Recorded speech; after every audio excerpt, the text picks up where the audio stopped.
Gaming news today is about as mixed as you could get. We have a surprise price drop for PS5, but then they changed their trailer, so we're going to talk about what that means. There could be clues about the PlayStation Showcase that was rumored to be happening. And then Phil Spencer did an interview with Bloomberg, and I had to change my thumbnail and this show open. He is saying some things that are a direct contradiction of recent claims from leakers. A Ubisoft live service game has been put back into incubation. Fortnite's going back to the OG map, and a long-awaited mode should be also showing up. We also have brand new gameplay from South of Midnight and Arc Raiders. I'll give you my quick thoughts on both. And Lego Horizon Adventures Metacritic isn't looking so hot. What's going on with the scores there? We're going to take a look at all of those various news elements, and I do have some games for your wish list and your radar. If you like this kind of content, I've got a video that went up just this morning about live service failures, a short video about Stellar Blade on PC and what that means for the relationship there. Make sure you hit subscribe and the bell button, a steady flow of gaming news and live discussion.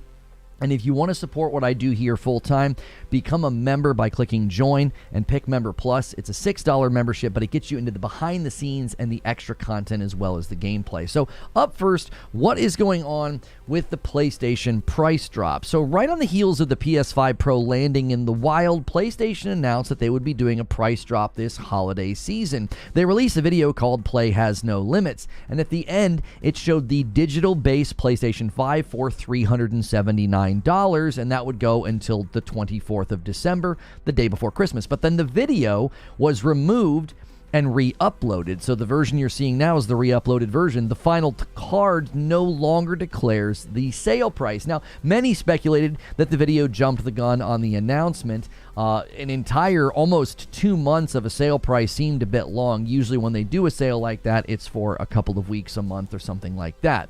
Now, this is where another part of the trailer gets interesting. You actually just saw it, so I'm going to go back and give you a bit of a freeze frame. So they zoom in on this thing here up on this train station board, and many are seeing this as confirmation that there is a showcase coming. There have been rumors that PlayStation would be doing a showcase the first week of December to celebrate their 30th anniversary. The original PlayStation 1 console launched on December the 3rd, and you can see that date up there, 3/12. They actually do dates differently outside of America, so they always do that number first. So they do day, month, year in order of smallest to biggest, and so day, month, year. That would be December the 3rd, 2024. So that's what you're seeing right there. So many people are saying, oh, that's it. They're putting a little Easter egg about the upcoming PlayStation Showcase. In light of the fact that the original end of the trailer had a sale price for the PS5 that would end on December the 24th, I actually have a theory. I think the rumored PlayStation Showcase on December the 3rd is actually happening. I think the sale price will be one of the announcements at that event. They will basically go through a bunch of announcements, their first party. They'll finally show up and say a bunch of stuff in conjunction with what Hiroki Totoki just said about how starting in the next fiscal year, we will be getting big single-player games every year from here on out from first-party PlayStation studios. I think they're going to step out onto the battlefield finally, let these first-party studios put it on the table, and then they'll say, oh yeah, by the way, we don't just have the PS5 Pro available for $700. Our base digital model has been marked down to $380. I think they plan to have a very, very good holiday season. That's my theory. I think that's what's going on. I think that's what that trailer and the sale price is all about. But in bigger news, Phil Spencer, and this is related to PlayStation, he sat down with Bloomberg and did an interview, and the IGN headline says it all. Microsoft game boss Phil Spencer won't rule out any Xbox exclusive making the jump to PlayStation, including Halo. Now, recently, a leaker said that there were still some red lines. They used the phrase red lines, and they said there were games like Halo and Gears, that there were still red lines, that these would be games that would not be considered to jump over to PlayStation. But that is not true, according to the man himself, Phil Spencer. Here's the quote. Speaking to Bloomberg, Spencer said every Xbox game is up for grabs when it comes to making the multi-platform jump. Quote, I do not see sort of red lines in our portfolio that say thou must not, he said. Interesting phrase there, thou must not, an almost sacred biblical form of language, which is interesting because many people view these games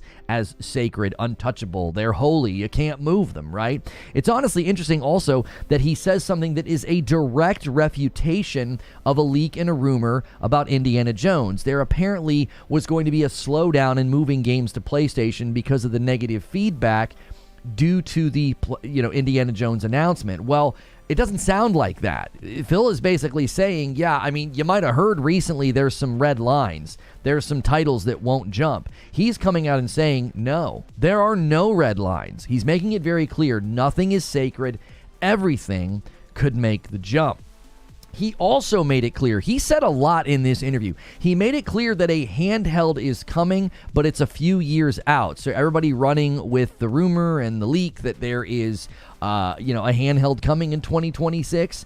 No, I do not think so. I don't think he would have said, or next year. I think people were even saying next year. So maybe 2026, but he said it's a few years out. So he made it sound like the handheld is not happening anytime soon. Now, I personally think that's good news. I think a handheld coming out next year would probably not be that powerful. We want handheld and that size technology to get better if you want to get something that's actually going to run games at 60 FPS consistently, which is what I would want. So I'm actually hoping that what he said about the handheld is true, that we are still a few years out. He also had comments about how to reach new players, and this is with respect to consoles themselves. He said, quote, "We need to be creative and adaptive with new business models, new devices, new ways of access. We're not going to grow the market with $1,000 consoles." Now, this makes it clear that they are not looking to be in the high-end console market. It also seems like he may agree with me. I predicted that the PS6 could be close to $1,000 because the PS5 Pro just came out at $700. Phil seems to think that the industry is headed to more expensive consoles, and if it is, they will not be joining the party. So he said a lot, and I'm sure we'll discuss quite a bit in the live environment. As always, make sure you're subscribed to the channel. If you're watching this later, you want to be here for those discussions. Now, very quickly, Project U is going back to the drawing board. I put this in my live service failure video. Go check that out. I walk through why live service games are failing, the three sort of categories of the flops, the ones that get cold feet, and the ones that trend chase. And this was a game that was 5 years in the making. It was player tested. It was PvE, and now it's gone back into incubation. Now, Ubisoft believes that this PvE live service format can work in light of how Helldivers did. But because of that, we're looking at a situation where you would have to basically start over. They are saying that they believe that they can be successful, but there are also people close to the project that are saying that they don't see how it could be successful. So on the one hand, you have people saying, hey, we believe a PvE game could be successful, but then there's people close to the project that told Insider Gaming, yeah, I don't think so.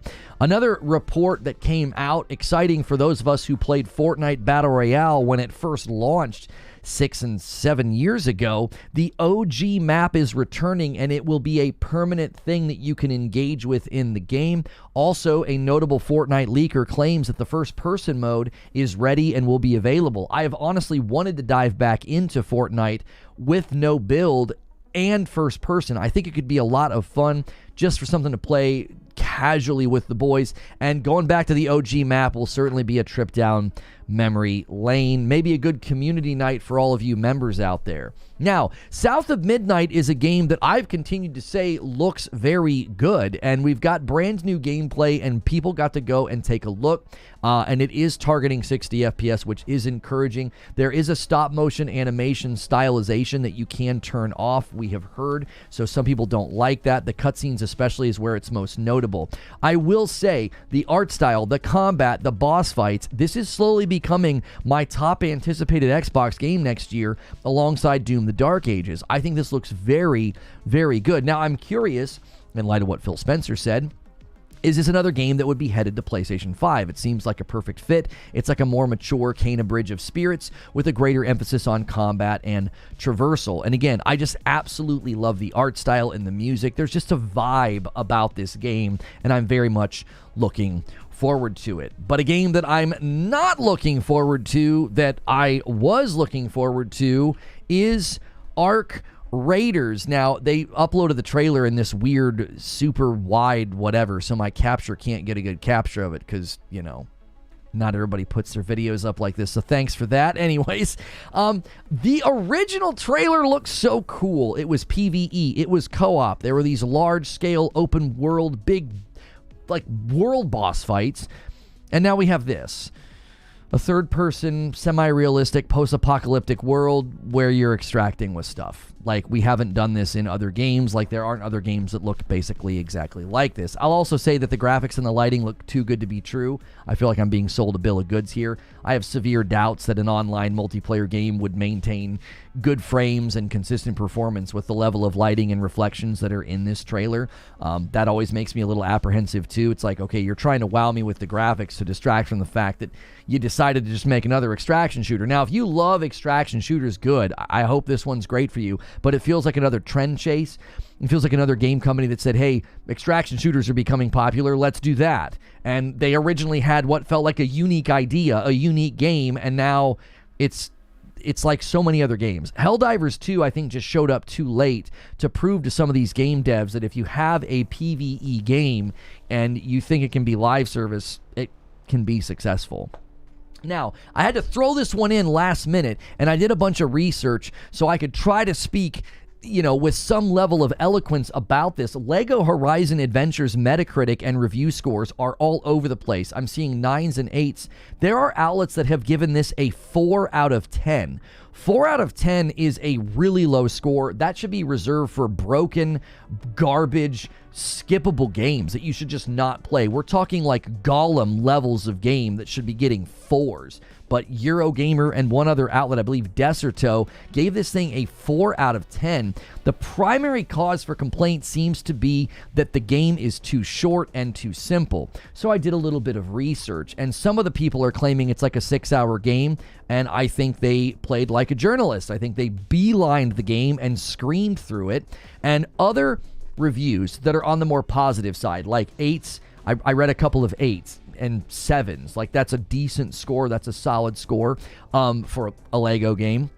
And they were all saying that the game length is around 10 hours, but if you go back and do these other thing called like Apex Predator hunts, you're going to add quite a bit of time to your playtime. So 10 hours for just a straight line through the campaign, and then you can always go back and do more, which is interesting because I found a great spreadsheet. Somebody had averaged the main story completion times for 28 Lego games, and surprise, surprise, out of 28 games, it was 280 hours, and that's very simple math, right? That's a 10-hour time to complete average, their main stories. Now, Skywalker Saga is the one random standout. That game has 9 movies in it. It's like 18 hours to complete. It's like 86 if you go completionist. Most of these games landed in the 20 to 30 hour mark for completionist, and one review said if you went completionist on this game, it would be about 20 hours. So I do think people are forgetting that this is a Lego game. Lego games, as we've seen, 28 of them have averaged around a 10-hour time to complete. So it sounds like Lego Horizon Adventures is landing well within the typical Lego game format, and maybe people just forgot that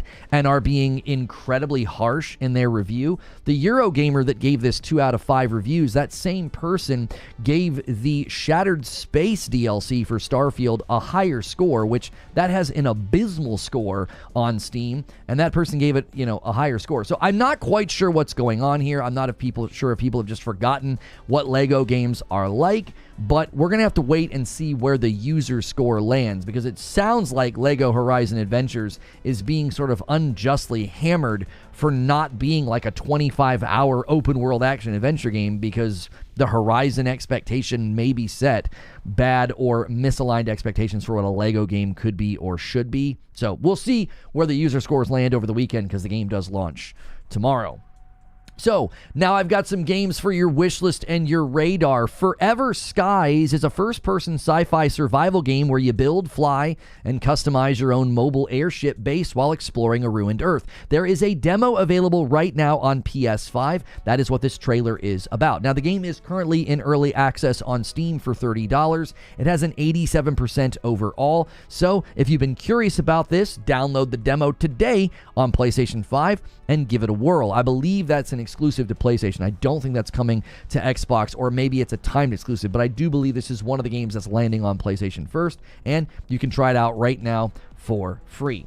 Now, this next one is one that was put on my radar that at first I was like, this is not my kind of game. It's called Ved Recure, V-E-D, Ved Recure. It's a fast-paced action roguelite where you play as an adult trapped in the 1000th game that you bought and you never played it. You wield a fully customizable buff of chains and you face off against formidable foes and strategic builds to conquer this 1000th game to make your way back to reality. Now, I wasn't digging this gameplay. I was like, it kind of looks like a fighting game. Like, it doesn't look like something that I would enjoy.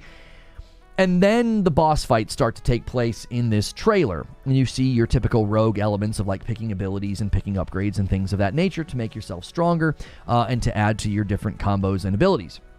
Currently, there is no release date or platform outside of being able to wishlist this one on Steam, but I'd put this one on your radar if you like this kind of fast, frenetic combat and you like boss fights like this with tight iframe windows for parries and dodges. This one looks like it could be a good time. And speaking of games with tight iframes and dodges and being pretty visceral, the first Berserker Kazan, I don't know if I'm saying that right, but we're just going to call it the first Berserker from now on. I played the beta on my PS5, and the depth in the combat is awesome. The art style was dope. It looks very, very cool. Now, performance was fine on the PlayStation. It did have some issues. It is very stylized. It is very fast. So I'm looking forward to playing this on the Pro, seeing if this is one that gets PS5 Pro enhanced. These fast-paced games could certainly afford to have very stable frame rate, as the Lies of P developer spoke on this when they enhanced their game for PS5 Pro. But this one has an unknown release date. It is just saying early 2025, but I will say after the beta, I am definitely checking that one out, so put that one on your wish list if it's one that you want to check out. Now, just a quick recap. If you missed the entire show open, PlayStation is apparently going to drop their price. The trailer seemingly leaked that, and then they re-uploaded the trailer, but the trailer also seems to have an Easter egg about a December the 3rd showcase. That's likely when that sale of the holiday will happen for the Digital Slim at $379. Phil Spencer did an interview, and he's pushing back on leaker claims that there's red lines or games that might not make the jump to PlayStation, and that includes Halo, Ubisoft live service games going back on ice, Fortnite's going back to the OG map, and I gave you my thoughts on South of Midnight gameplay as well as Arc Raiders. So, that's the news. Now it's time for the discussion. Good morning, good afternoon, and good evening. Thank you, everybody, for piling in today. A good-sized group already. Take a quick second. You know what I'm going to say. Make sure you've hit the like button. Hit that thumbs up. Let's hit 200 likes super, super fast. When there's this many of you here, that is oh so helpful. There's a lot to debate this morning. I don't know what's going on with these LEGO Horizon reviews. I mean, giving a game a 2 out of 5 stars, giving a game a 4 out of 10 is a harsh score. That should be reserved for, like, bad games, broken games. And then you got Phil Spencer saying what he's saying. So I believe I've got some people to thank, though. Some people were doing some members during the open. You guys are halfway through the week, and this is like one of the slowest starts we've ever had on the members. So re-up your members. Those count. Gift some. Join on your own. Don't wait for gifteds. Help us hit that goal. It helps us do what we do here every week. And Joker Quinn, Han shot first, and so did you, with the first gifted member of the day, and takes us to 59. And then a super chat from Otagon Ocelot says, this is how Game Pass is on PSN, Xbox full third party. Your sentence doesn't make any sense. Game Pass is not on PSN. They're bringing their games over to sell. I'm not, unless you're just being cheeky. I'm not sure what you're trying to say. I'm not even saying it's a PlayStation tax. I literally think because it's a Horizon game, people just had really bad expectations. It's like, it's a Lego game. Lego games lasting 10 hours is totally normal. And Egnarts renews the Member Plus and hits 60, but we're going to hit 65 because a 5 bomb comes in from Jack Garland, the first 5 bomb of the day, and puts us 10 away from the next milestone of 75, where I owe you 5 members. And make sure you guys are saving your like. Make sure it's saving your thumbs up. Let's hit 200 super fast. Meech with a VIP, and it's 38 months. Welcome back in. I appreciate you renewing that VIP, taking us to 66. It's the problem with the 5-star scoring system. All right, but still, Paul, a 2 out of 5 is a terrible score. Like, there's only one score basically lower than that, which is like a single star. Like, Lego games are usually 100 plus hours. This is simply untrue. We looked at a spreadsheet. 28 Lego games were averaged on time to completion, and they were all 10 hours with the main story. Now, they ranged after that. If you wanted to go completionist, some of them were 20, some of them were 30. Skywalker Saga is like 100, and Belphegor with a 5 bomb says, we got to turn this member count around, and he takes it to 71, but then Boris takes it to 72 with a 4-month member plus renewal. Thank you, Belphegor and Boris. Yeah, what you're saying is simply untrue. Lego games are only 100 plus hours if you go back and do everything, and even then, the 28 that we looked at, they were usually in the 20 to 30 hour range if you went back in to do completionist stuff. The only one that's an outlier is Skywalker Saga. It's 9 Star Wars movies. It's 18 hours to complete the main story, and then a ridiculous amount to do completionist. I mean, because the game is just enormous. Or they count 1 star as like 20%. Reviewers should not be doing a 5-point scale. 2 out of 5 stars looks bad. I don't care what they think of their scoring system. Nobody is going to Amazon or movie ratings or anywhere content or products are rated and thinking that, like, oh yeah, 2 out of 5 is not bad. 2 out of 5 means okay, 3 out of 5 is good, 4 out of 5 great, 5 out of 5 is amazing. We always get caught up in this discussion, and I feel like it's frustrating because it's obvious and people insist that it's not obvious.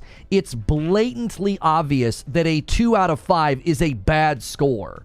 It's a very low score. Like, there's 5 total points that you can get. 5 being the best, 1 being the worst. Being 1 star away from the worst is not a good, it's a bad score. No one sees 2 out of 5 and thinks, oh, that's probably okay. You would think, well, that's garbage. That's a terrible game. Spice King with Member Plus says, the PS triple. Thank you so much. That takes us to 73. Like, yeah, it's below half of what you could even score. Like, this is always one of the most frustrating discussions because I think people insist on something that they know is stupid. It's incredibly stupid to act like 2 out of 5's not that bad. 0 out of 5 is the worst. I mean, nobody's giving anything 0 out of 5. 0 out of 5 would be like, you can't even play it. Google 5-point scales and 2 often means needs improvement. We need some kind of a universal scoring system because all you do is you tank the score of a game on these aggregate sites because you're like, well, we're going to use a 5-point system and we gave it a 2, and to us 2's not that bad. It's like, what? 3 meets expectations, 2 is not good. No one's eating at a 2-star restaurant, right? Looks like the reality doc once is about to happen. A console that can basically play all games, but is not an Xbox. It's the PS5.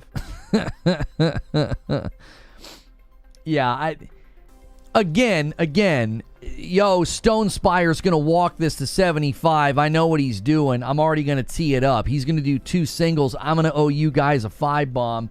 Guys, we are now 25 away from the first 100 of the week, and it is Wednesday. We're supposed to hit 100 on Monday. We are behind. I'm throwing mine in. You can add to the total with Super Chats as well. That's why the Super Chat goal is there. I know some of you guys don't like gifting, but you can still support the channel with Super Chats. Were people playing the guides for those playtime hours for Lego? No. Defloyd, no. Like, these are submitted by people who average how long a Lego game takes to complete. You can go right now to Time to Beat and like the Lego Star Wars Clone Wars game. It's like Lego Star Wars 3 or whatever. It's like 15 hours to do, I think, what was it like? Everything was side, and it was like around 10 for story. Like that, if you're going to sit here and try and tell me that it takes hundreds of hours to beat Lego games, it sounds like you've only played the Star Wars one. And I'm talking about, there's the Legacy Star Wars one with all the movies, and then there's the Skywalker Saga. Those are not your average Lego game. Your average Lego game is like 10 hours, and if you do everything, you can hit 15, 20 or more, just depending on what you're doing. Patrick Q is the agent of chaos and takes us to 76. Thank you so much, Patrick Q. Like, when I first started seeing the scores, I thought they should have charged less money for it if it's only a 6-hour game. But then I read numerous reviews that said, no, it's closer to 10. And if you go back and do everything, somebody said you can easily hit 20 hours. And I'm like, so basically people played a Lego game and expected something unreasonable, and now they're scoring it low because of that? Like, what in the world? It's a Lego game. Like, I don't even care. I was going to play this with my kiddos and my wife and have fun, and I still will, but it sounds like it's being reviewed as if it was supposed to be something else. It's like, because Horizon's attached to it, I don't know, maybe expectations were higher than they should be. Maybe it's just not that good. What would make you think that when there are people giving it 9s and 8s and saying that it's fun and it's a great game and it's charming? Like, the people that are low scoring it aren't saying it's a bad game. They're saying it's too short and too simplistic. And I'm like, have you played a Lego game before?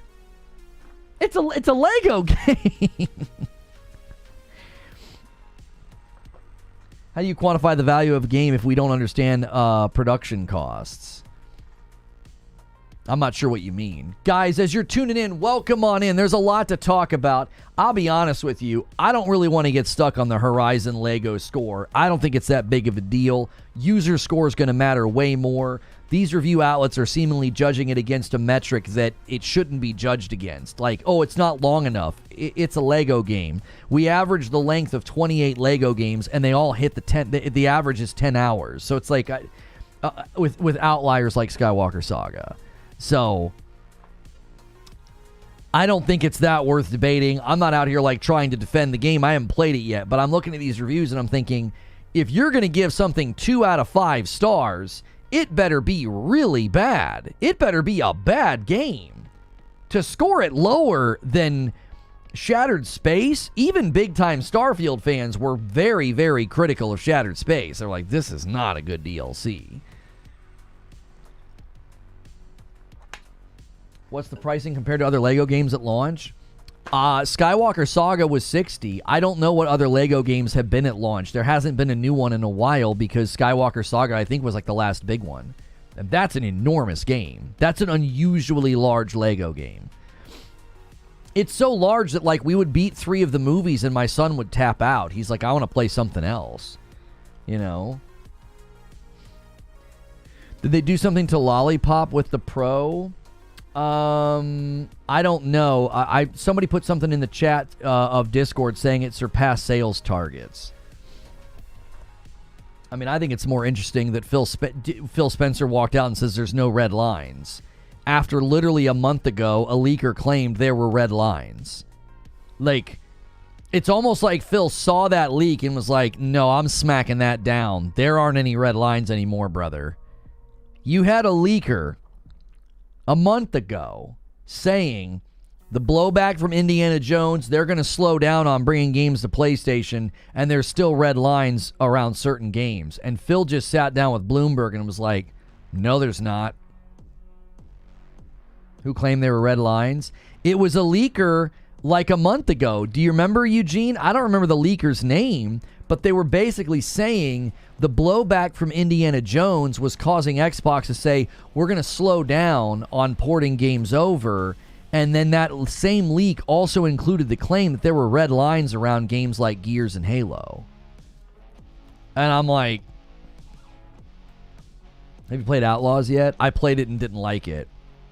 The combat wasn't great. Stealth isn't great. Performance is not very good. Even on the Pro, it doesn't run very well. It's not a fun game to be in. I don't like being in the game. I'm irritated. Was it Xstasis that made this claim? It might have been Xstasis, Eugene. Oh, you're trying to remember who said it. But Jenga says, can you elaborate on the extraction shooter thing? From my perspective, the only one I've played is The Division, but that was limited to the Dark Zone. Most extractions have been modes in Battlefield and COD. Tarkov is the only successful one. Seems like there's enough space in the market for an Arc Raiders. Hang on one second, Bajanga. The Mag Show with a $10 super chat.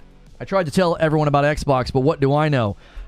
Hey, I defended you, brother. You stopped by that day and left a comment. I appreciated that. I defended you. I was like, this guy is not out here trying to clout grab. He was hanging out on like a friend's podcast. It wasn't even on his main podcast. And he was like, somebody inside Xbox Game Studios told me that like everything's going. And then Phil just walked out. Phil just walked out and said, yeah, Mag's right. There are no red lines. There aren't red lines. Why would there be? I kept trying to tell people that. I was like, at this point, Xbox as a business has no reason to have a red line. Now, anytime I've talked about this, that everything I just said gets described as port begging. And it's like, no, I'm not port begging because I have the Series X and I have a PC. I bought Hellblade on PC. I bought Starfield in both places. You don't need to port beg when you have every system. I'm simply describing the business. It's like, from a business, Microsoft is like, why would we have red lines? Once you start moving your biggest pieces of property, once you rip the seal, what's gained by saving something? No, Halo's sacred. Why? Your hardware sales are plummeting. You're not saturating the market. You're losing to the competitor. Just start selling your stuff over there. From a business perspective, everything I just said makes sense because you have no loyalty to the ideals of the console gamer. Like, you have no loyalty to that. We have a hard time letting go of that. I had a hard time letting go of that because I was an Xbox guy. And I spent the last 2 years being heavily critical of them and being called a pony by people that refused to let go. It was like, you don't see what's happening, right? The Titanic is sinking and you're making fun of me for getting on a lifeboat. It's like, all right, you can go down with the ship and you can laugh as the water fills your mouth. I'm in the lifeboat. I'm going somewhere else. This is not what I wanted from this platform. I didn't buy a Series X to get virtually zero next-gen first-party games launching at 30 FPS, and then to watch all of the games go to the other platform. What? I didn't buy in for this. This isn't what I wanted to see. I wanted to see a killer first-party lineup. I wanted to see 120 FPS and 60 standard. That's what I wanted to see. That was May. Microsoft bosses reportedly pushing for no red line around which Xbox games launch on PlayStation. Well, there you go. You know what's interesting? That was in May, Eugene. That Eurogamer report was in May, and Phil comes out and says it now. What have I always said? You're always going to hear it from the executive level, the C-suite level, the CFOs, the money men. That's where you're always going to hear this first. That's why when people are like, oh, PlayStation's going third party, I'm like, no, Herman Holtz just told shareholders that's not what they're doing. That's where it's always going to start. The signs of change always start up there because they're the ones driving the ship. So Microsoft bosses are pushing for no red line. Phil lost the fight. He just did an interview and he's like, yeah, there's no red lines. He was probably fighting for red lines. I'm telling you, Black Ops 6 on Game Pass is because of Phil Spencer. He's the last man standing, fighting for the soul of Xbox. He's fighting for it, and it's disappearing all around him. You now have no exclusives. He just said that there's like, what's an exclusive?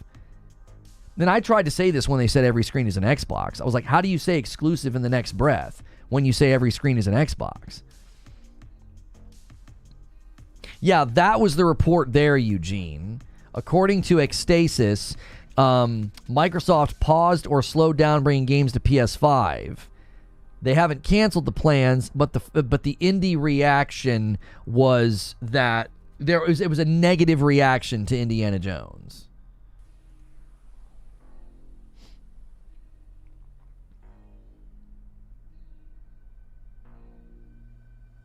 Oh, and I remember when Jez Corden got misquoted as well. Right, he didn't say there was no red lines. Yes.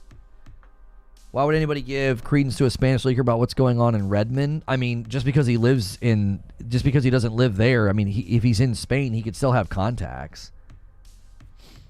Yo, a 5-spot, a super chat from Miwashi. Adding to the super chat goal, the PS5 Pro is an RX 6600 from base PS5 to a barely RX 6700, proven by Digital Foundry, and found out that RX 6000 XT is 25% more powerful. Good for you. It runs better. It runs games significantly better. You can't buy a $700 PC that can even come close to matching its performance, as all the lying PC fanboys claimed, and it's the strongest console on the market. So if you want to get down into the muck and the mire and the minutia of what you're claiming Digital Foundry discovered and how it's only this much more powerful, sure, Jan, whatever makes you sleep better at night. I'm loving mine, and so is the people that bought them at a higher ratio than the PS4 Pro sold. So thanks for the 5-spot. Fazimoto with 35 months. Just FYI, when I Google Phil Spencer interview, this stream is at the top of the videos feed. Hey, let's go. If you guys are just tuning in, make sure you hit the subscribe button. Make sure you hit the bell button and hit that like button. Let's set our sights on 300 likes. There is a ton of you here, and we're talking about the Phil Spencer interview. I want to go back to a question about the extraction shooter thing, though. Bajanga asked me, like, why am I so against extraction shooters? It's not that I'm against extraction shooters. I can sense another gold rush happening. For whatever reason, there's like a laundry list of games that are setting their sights on being an extraction shooter. I'm here to tell you, it's a genre that won't pull in lots of players, as was admitted by the director of Marathon. He said it's a super intense game and it's high risk and it's not for everyone. That's not a great way to fill your player funnel, number one. Secondly, that's what I continued to say. I was like, this is not a broad appeal game genre. Like, people are not beating down the door to go play Tarkov because of the risk and the reward. It's like you can lose everything. You have a bad play session. You can sit around and camp and wait and then take 2 wrong steps and then you're dead. You got all your, you lose all your stuff. I'm here to tell you, extraction shooters will never get to the level that they need to be like this massive genre of live service the way that Battle Royale is. I just don't see it. I don't see it being appealing to enough people. I don't see it being appealing enough to fill the player funnel, and everybody's trying to do it. There's a bunch of games coming that are trying to do the extraction shooter thing. And I'm telling you, it's just another trend chase. That's all it is. They saw Tarkov getting some heat, and now they're all trying to make a grab for it. And I think it's a huge mistake. I think it's an enormous mistake. I think the original concept of Arc Raiders was unique. It was cool, and it could have had some longevity. It could have felt like an MMO light. Because of the world and the size, you could have gone to different locations, different planets, different robots, different enemies, these big, huge bosses. Come on, man. It could have been like the first Descendant meets Helldivers. Arc Raiders quite literally could have been the first Descendant meets Helldivers, and it could have been amazing. And now it's just another third-person, post-apocalyptic, like semi-realistic graphics extraction shooter. I'm like, okay, cool. How many of these are we gonna play? I don't get it. I don't know where this stuff comes from. This is why I've continued to say, you've got to do early access. You've got to consider getting player feedback way, way earlier, and then you can sort of structure the game around that. If you can structure the game around that, you can actually start to, grow a player base. Instead of what's been happening, which is they throw out a game after it's been in development for a really long time and like, don't you want to play this game for forever? And people are like, no.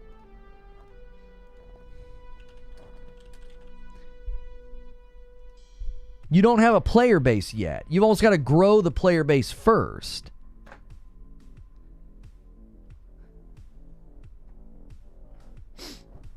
I don't get it. They aren't comparable. One is solely about gaming, and the other is a multi-purpose platform. One is far and away more expensive. Oh, PlayStation does great, yet they do a great job trying to cover up your video because of the backlash of your supported price cut. So PlayStation's doing great, yet they do a great job trying to cover up your video because of the backlash of your supposed price cut. It's not a supposed price cut. There was a real video. Like it got taken down. I think it's supposed to land in December when the price will drop. Another 5-spot from Milwaukee. It's reported that the PS5 Pro is staying on shelves everywhere. Real live reporting versus corpo lies to keep investors. Reality is dividends don't match.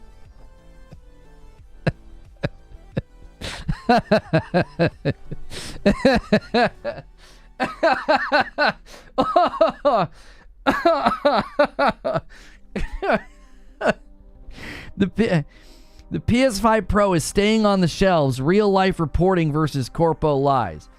Let me explain something to you. You're having a hard time and you're wasting your money. Listen carefully. You cannot lie to your shareholders. You can't jump on shareholders' calls and earnings calls and lie. The last thing Hiroki Totoki is interested in is giving me ammunition as a content creator to claim that the Pro is doing well. Right? You've just got to accept reality. You've been listening to the wrong people. You've been believing lies. The Pro is in demand. It's selling perfectly fine. It's selling better than the PS4 Pro did against everything everybody said.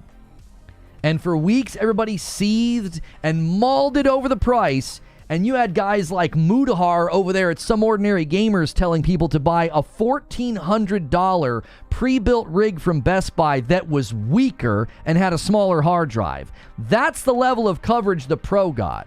That's the side of the issue that you're on. You're on the side of the people that were dishonest, that lied, that misrepresented, that gave people terrible advice. If you're trying to get somebody into PC land, you're not doing a very good job being an ambassador of PC gaming land, telling somebody to buy a PC that's twice as expensive as the Pro and is weaker. Talk about buffoonery. Absolute embarrassing behavior from so many people covering the Pro. And all they've done is they've convinced gullible people like you that the hardware is not as good, that it's not actually getting good results, and that it's not selling. Listen, one day you're going to wake up from Delulu land and you're going to realize you've been listening to the wrong people. Facts are the facts. Digital Foundry has broken down a copious amount of games at this point, and the results are in. It's doing a great job, it's incredibly impressive, and according to the actual financials, it's selling perfectly fine. According to the internals, it exceeded their expectations for PlayStation Direct. So, one day you'll wake up. Maybe it's today. Mudahar said 1,200 with PC Part Picker. He had a literal video where he highlighted a $1,400 PC at Best Buy that was weaker than the Pro. It was absolute clown behavior. I don't know why anybody would do that. You can just say, I would rather do this. Or you can just say, there's other routes to take to get to this level of performance. But why on earth would you recommend a pre-built from Best Buy that's not even as strong as the Pro, and it only had a terabyte of storage? It had less storage. It's like, what are you doing? Absolute buffoonery.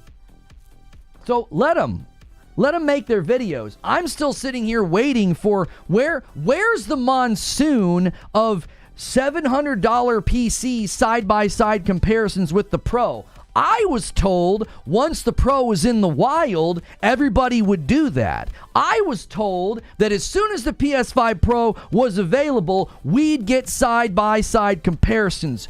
Where are they? Did you buy your precious, oh-so-strong $700 rig with your bargain bin shopped parts on PC Part Picker and eBay? Did you build that rig, and are you running Horizon Forbidden West and Ratchet on it? Are you doing your side-by-side comparisons? You're not. because you're all cowards and liars. I guarantee you none of those people are going to make that video. Instead, they'll seethe, they'll maul, they'll screech, and they'll yell. They'll grab clips of me off Twitter to make content with, because that's easier than actually having integrity and reporting the facts or covering something in an accurate way. That's easier. It's lowbrow, low-effort trash, and you're not going to see any of these people do it. They're not going to go grab these $700 rigs and do side-by-sides. They're not. Because they're cowards. You'll probably get a handful of outlets that actually have the integrity to do it. So quit coming in here and talking to me about the truth about the Pro, because you're coming from the side of the fence that's done nothing but lie and obfuscate. Shut the frick up and educate yourself. Listening to these morons. I'm sick of it. The dialogue around gaming is just tiring. It's freaking tiring. I feel like I go to boot up and talk about games, and I get a bunch of preschoolers wandering in talking about how, well, cats have 9 lives because my cousin told me. Jiminy Christmas.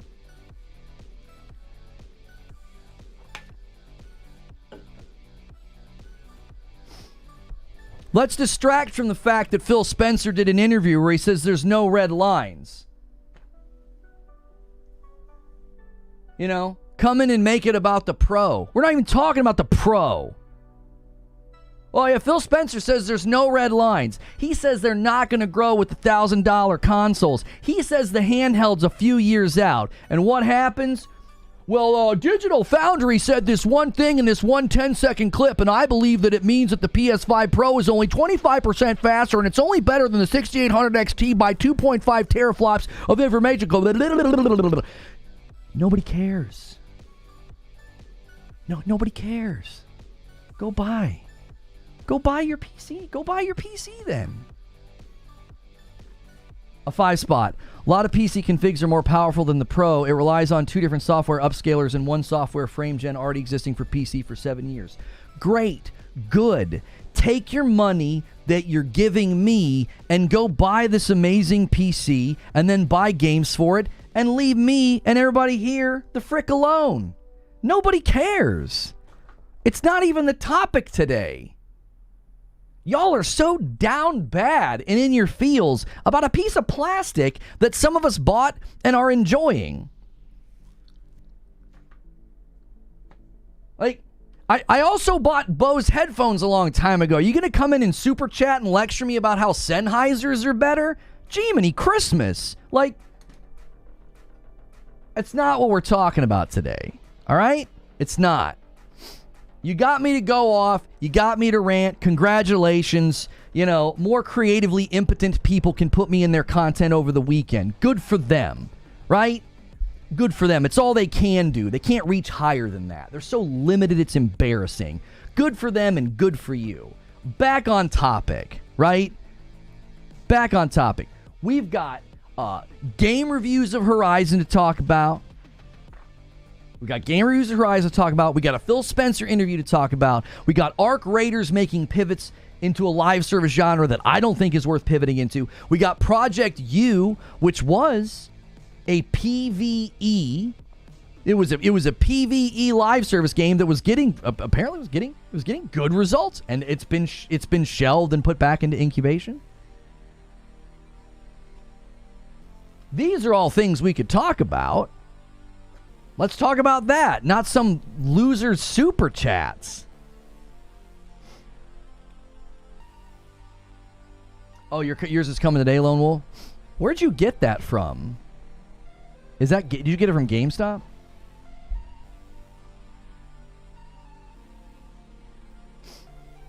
I saw a 48er Super versus Pro comparison.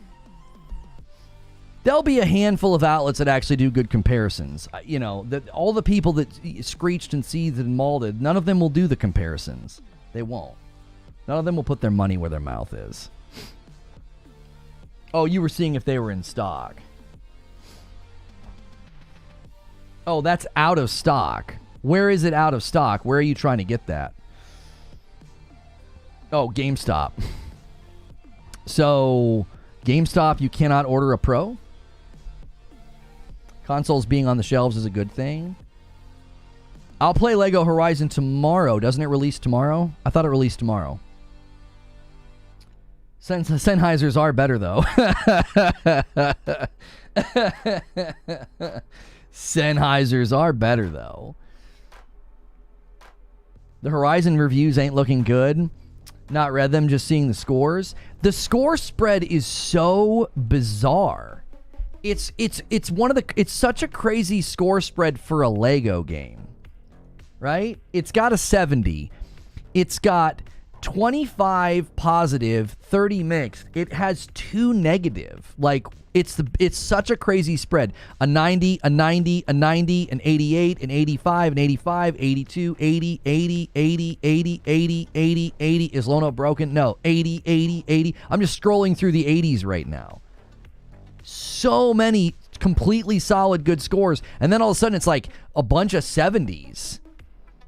A bunch of 70s, 65s, a bunch of 60s. It's so weird. It's like, it's a Lego game. It's so bizarre. The thing that I keep coming back to in virtually all the reviews that are not above like a 75, like basically 70 and down, they're all taking issue with depth of the game and length. And I'm like, it's a Lego game. Like, what did you expect? Sneaky Wolf with the $5 super chat says, I wholeheartedly believe that this is the last competitive Xbox console. I don't think it's a PlayStation tax. That doesn't make any sense. Astrobot crushed it. That was PlayStation first party. This is a Lego game that's hitting a broader audience and broader platform reach. I don't know why anybody would think a PlayStation tax is happening. Astrobot is primed in prime position to take Game of the Year according to scores alone. So, like, I don't think there's a PlayStation tax.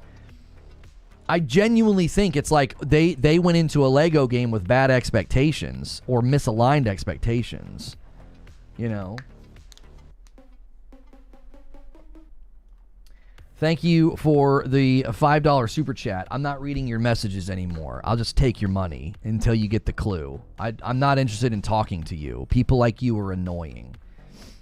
You're not here to have a good faith conversation. You're just here to be a hater driving some stupid peddled cherry pick stat so that you can claim it's not good or not worth getting. Great.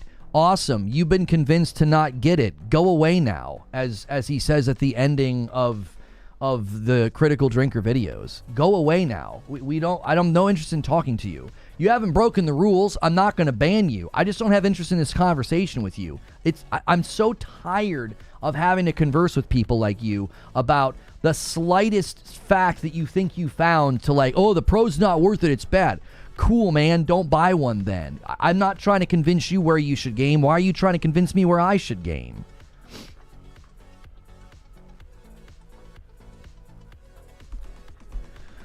Representative of the market, the people who like those kinds of games scored it well, others did not. I'm interested to see where the user score lands. Where Horizon sits compared to other Lego games. So it looks like Lego games don't generally score that incredibly strong. Well, this has it at an 80, and that's not true. Yeah, that's not true. Lego Horizon Lego Horizon doesn't have an 80, it has a 70. So that chart's not even accurate.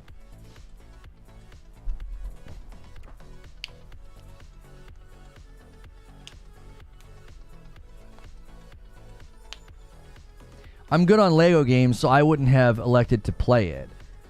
I like playing them with my kiddos. Like, Skywalker Saga was so long, I've never finished it, because every time I would play it with my son, we would beat 2 to 3 movies, and he would be like, I don't want to start another one. The Lego Skywalker Saga is like it's like a 20-hour game if you just straight line it. If you just straight line it, it's like a 20-hour game.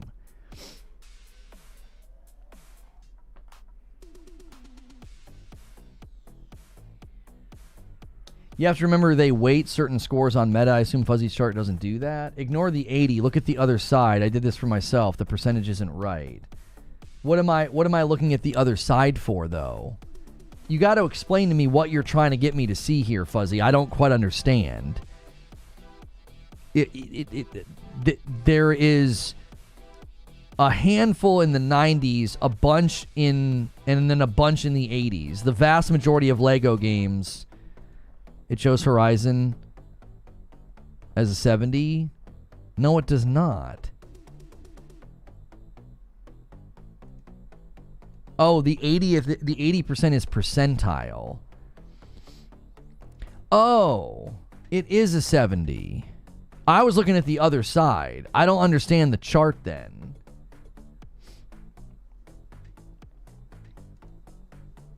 You got to explain this chart to me. You've got numbers on the left and numbers on the right. I don't understand how to read a chart like that. I'm not a data nerd. Patrick says on my live service games as a service share similar issues. Everybody saw Netflix making bank and thought, hey, we can do that.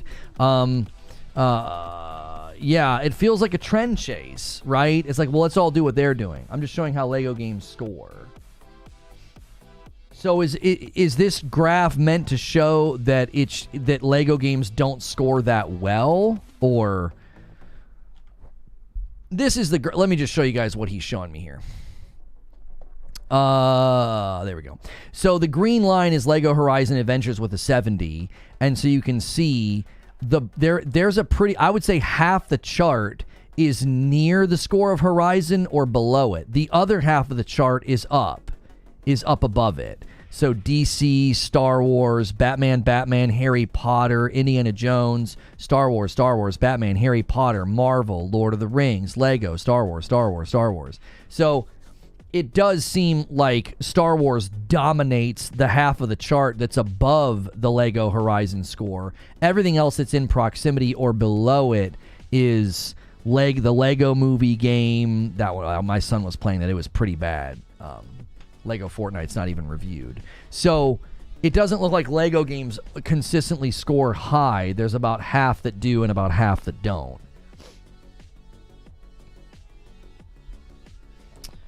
Look no further than AM, a 2-spot from this person says, nothing that I care about.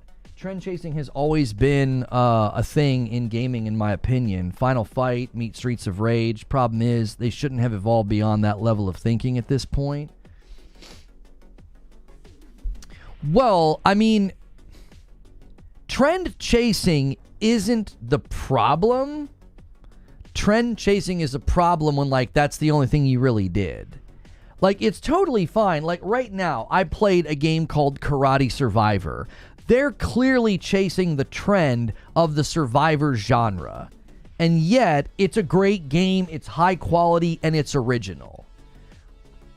Right? Ant comes in with the VIP, thank you. There are plenty of games doing the Rogue or the twin stick shooter or whatever, the Metroidvania. It's once you decide you're going to do that, you have to be super creative within that genre. So if you're like, we're going to do a fighting game, or we're going to do this type of game, okay, cool. You've got to now innovate. And here's the real catch. Here's the catch. You have to innovate more the more popular the genre has become. Yo, Stone Spire's going to do singles all the way to 80. He's trying to tempt that 20 bomb. Mash takes a week off last week and we crushed it. And this week we're not going to be able to do a Friday night. We're going to have to just take a week off. That's okay. We'll hit it strong next week, but you guys are going to have to kick it into high gear. We're running out of week. I actually think the more popular the genre, the more you're going to have to innovate. So a perfect example would be Battle Royale. Battle Royale is insanely popular right now. Fortnite, Warzone, Apex, those are kind of your three horsemen of Battle Royale. PUBG's in there as well. And then, a handful of others just are not as popular, but they're in there. Because those are so popular, the level of innovation required is just through the roof if you were going to try and do a Battle Royale. Now, the genre of Survivor is popular, but it's popular in a different way, and Karate Survivor's not competing with player funnels. It's not like, well, everybody playing Vampire Survivor's not going to come over and try out Karate Survivor. No, they might. It's different. When it's not live service, it's like, oh, I've been having a blast with Vampire Survivors or Deep Rock Galactic Survivor. I'll come over and try out Karate Survivor for a weekend. It's not that expensive. You can get a lot of progress knocked out over the course of a weekend. Over the weekend, I'm sorry. 3 horsemen, since when are there 3? I know there's 4 horsemen, but there's not really a 4th horseman. I guess you could say PUBG is the 4th. So the 4 horsemen of Battle Royale. I said 3 because there really isn't a 4th at this point. I guess you would consider PUBG to be the 4th. In any case, the point I was making is that you've got to contend with those games because you need people to stop playing those games and come over and play yours. You need them to. That's not the same with like the Survivor genre. So trend chasing isn't the problem. It's you got to have all the calculations right. How popular, how saturated. If you're trend chasing in the live service environment, you're making a grave error because you're going to be trying to convince people to come play your game instead of the other game, and all they're going to do is compare your game to that game. That's all they're going to do. Joker Quinn gifts a member and bumps a line to 81. Thank you so much. So I think the calculus is all wrong. It's like, well, we're going to trend chase because it's popular. As soon as you utter that sentence, you're setting yourself up for dangerous territory.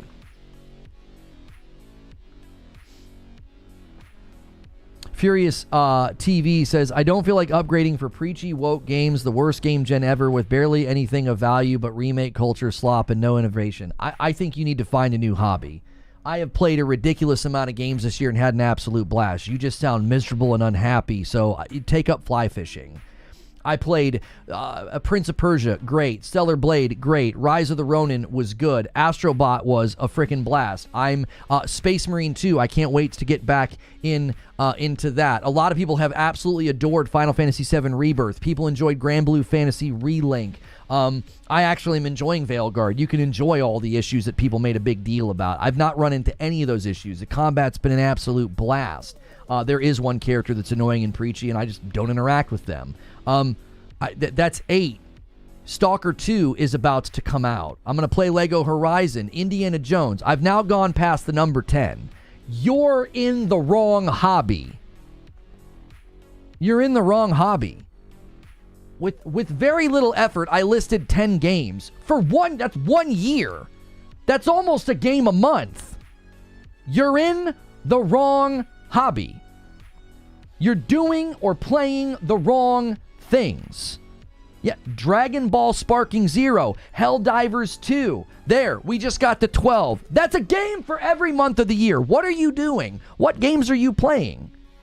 Quit watching YouTubers that just make you angry and start thinking critically. I just, with very little effort and the help of chat, listed 12 games that are all worth playing. And you want to be like, woke? Okay, don't play Veilguard then. 11 games.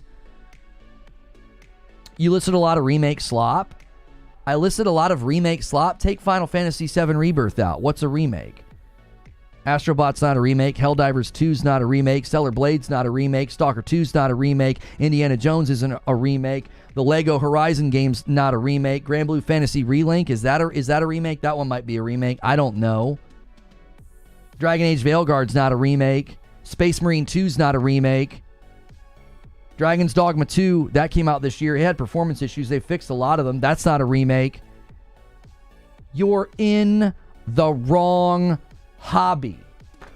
Find a new one. Seriously. The rest of us are tired of hearing from folks like you. Stellar Blade is a soulless Bugman Korean game that is just shallow. Yeah, you're in the wrong hobby. I'm sorry. I'm sorry that you're unhappy. Whatever happened to you to break you, I hope you heal from it, because this hobby's not doing anything for you anymore other than making you more angry.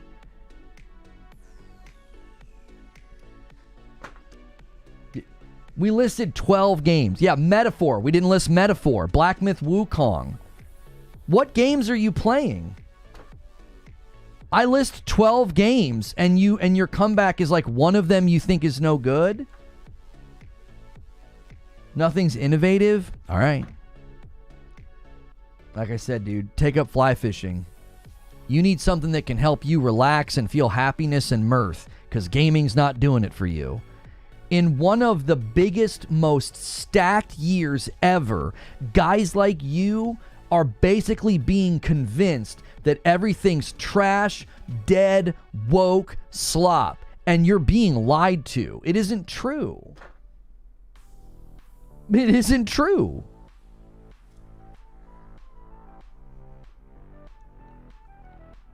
It isn't. You can even avoid the games that you feel like are woke trash. It's not hard. It isn't hard. Justice League isn't worth playing, and it wasn't bad because it was woke. It was bad because it was bad. Concord doesn't exist anymore, and just, I don't know, don't play Veilguard.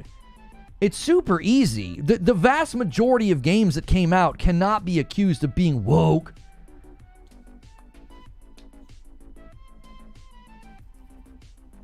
I think a lot of you guys think you've been red-pilled, but I think you've been roofied. You're asleep. You've been convinced of things that aren't true. You need to wake up. With very little effort, I can list like 12 games, enough for a game for every month of the year, and you're still just seething and angry. It's just like, I don't know what to tell you, man.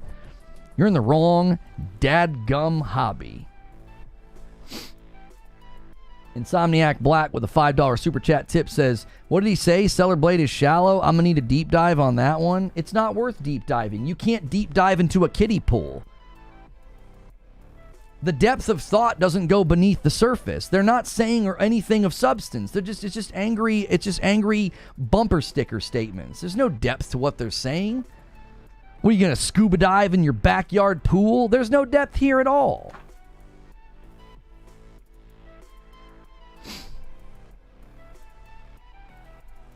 Live service games always felt like trend chasing, says the St. Louis Nation. The video game genre of this generation, it feels like the vast open world style of games felt like around the time of Skyrim got popular. Yep. Everything is open world now. Everything's open world. As soon as they say slop, I stop listening. Thank you, Siri. We are one super chat away from hitting the goal.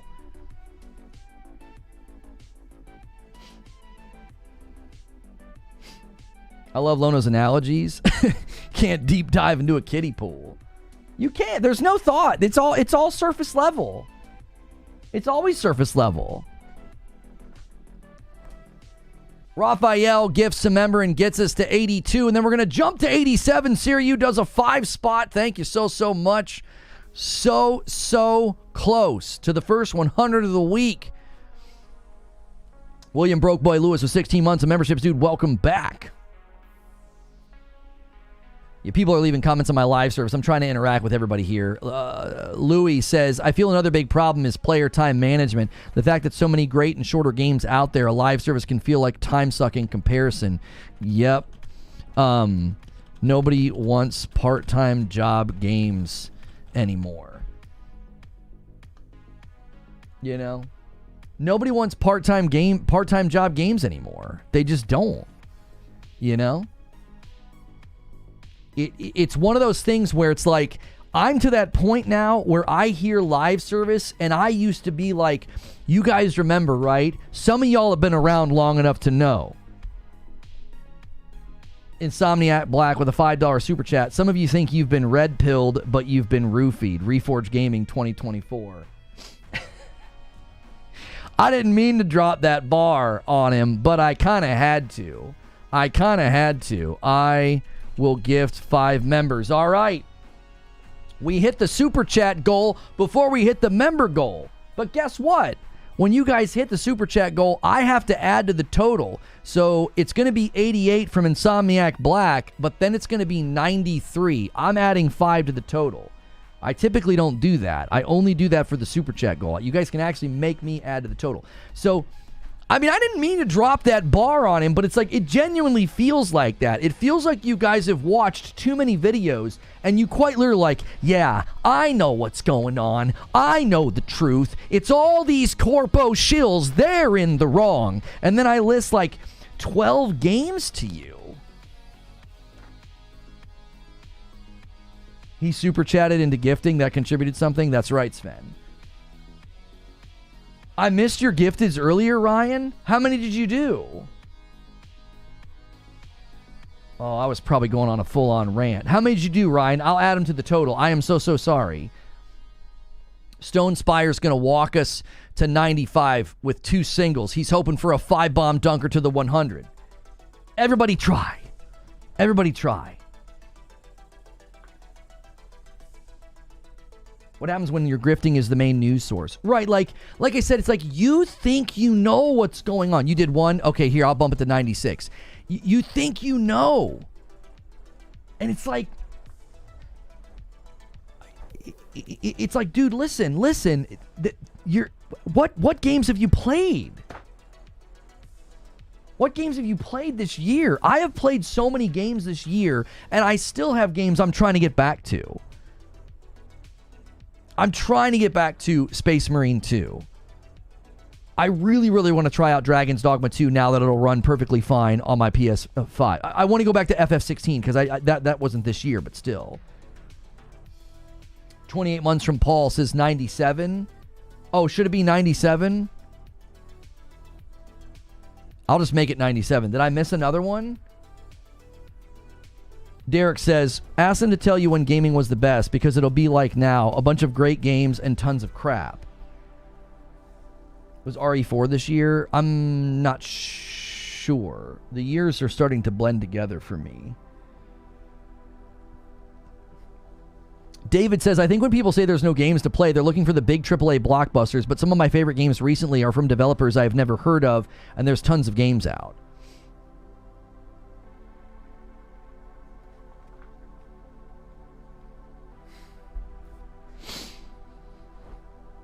Too many woke agendas in games. Like I said, I listed so many games that came out this year, and if you want to throw around the label woke as liberally as some of you are doing, which is sort of ironic. Anyway, even if you throw it around liberally, you can still play easily 8 to 10 games this year that you couldn't accuse of that. You can't claim that about Stellar Blade or FF7 Rebirth or Grand Blue Fantasy Relink or Prince of Persia or Space Marine 2 or Astrobot. Like, you know what I'm saying? And a 5-bomb from Insomniac Black, and he does it. He gets us past the 100 mark. There we go. It's all downhill from here, boys. Let's keep it going. It's a slow week. It's a slow week on the members, but it's been a high week on the view count. Guys, if you're here enjoying the spice and the fireworks, I hope you've been entertained. I know a lot of you don't like me, and that's why you tune in on days like today. Phil Spencer's on the thumbnail, right? If you do like me and you do like the show, hit the like button, hit subscribe. That way you don't miss out on the content. I uploaded a lot of videos in the last 24 hours, and one of them was about Stellar Blade coming to PC, and one of them was about live service failure. And if you guys have enjoyed those videos or you managed to miss them, make sure and check those out later. And there we go. All caught up on my emails. Little Kitty Big City is up for pre-order at Best Buy. Oh, it's coming to Nintendo Switch. My daughter played that through Game Pass. She liked it for a while, and then I think she got tired of it. There was a lot of puzzle elements that she didn't like. I'm watching. Liking's a big ask. Yo, what's good, Feed? Feed's in the chat. Everybody imagines that their favorite game from before was perfect. They were not. Listen. Yeah, that's the other issue here. That's the other issue here. Is it's like even the time that you think, like Derek is saying, that like, oh, this was the best time in gaming, there probably were tons of bad games that came out. 2010 to 2019 had some of the most iconic games ever, and a lot of those games shaped games into the future. And I guarantee you, over the course of those 9 years, there was a bunch of crap that launched. Broken, buggy, bad games. Good golly. I lived during the Nintendo, Super Nintendo, and Nintendo 64 era. There is a lot of utter garbage back then. How does Derek still not have a gifted membership? I don't know. Him and Feed are both in the chat. We should make a run. We should make a run and try and get him. You know, we've done it before. We should try it again. Ask them to name the best game. You'll get answers like New Vegas. Great answer. But an 8 out of 10 game just like today. I think it's all about what you focus on, right? You can hyperfixate and you can hyperfocus on the games that have been bad or buggy or come out and are really frustrating. I could do it right now. Star Wars Outlaws was an enormous disappointment for me this year.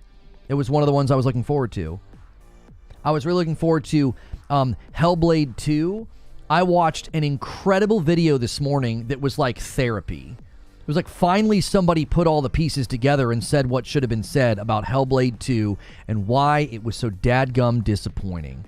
And the name of it is Hellblade 2 Senua's Saga Critique, a Giant Misstep from Monty Zander. Monty Zander has 130,000 subscribers, and the level of time and effort that he put into the Hellblade video, I greatly appreciated Monty's video. You guys should definitely check it out. Birdface says, been a big fan since Beyond Light. I've been watching and lurking since then. You've been in the background through the good and the bad. From single and sad to married and kid on the way. Thank you. Birdface! Birdface, good to see you, man. Congratulations. Talk about an upgrade. Single and sad to married and a dad. All right, let's do it. Milwaukee with the 5 spot. Go watch this Studios Admit Games Got Worse from LTT, and they try to talk people out of thinking from PC to plays and Xbox. It's just a gut feeling. Listen, Milwaukee, I'm amazed that you're still here. I was harsh with you because I'm so tired of folks coming in and trying to derail the conversation to poo-poo the PS5 Pro, all right? You're still here and you're still doing super chats, which is remarkable. At some level, it's respectable. I was like... just like basically told you to stop. And you did. You're now on topic, and I actually greatly appreciate that. If you're on topic and you're not just being the PS5 Pro sucks, then you're welcome here. All right. Listen to me now. You just demonstrated what I was talking about. You're like, well, go watch Studios Admit Games Got Worse. Okay, listen. If you stop listening to those videos and watching those videos and you just play the games, I don't know how you could come to the conclusion that gaming is worse. I don't know how. Yo, what's good, Blue Accent Gaming?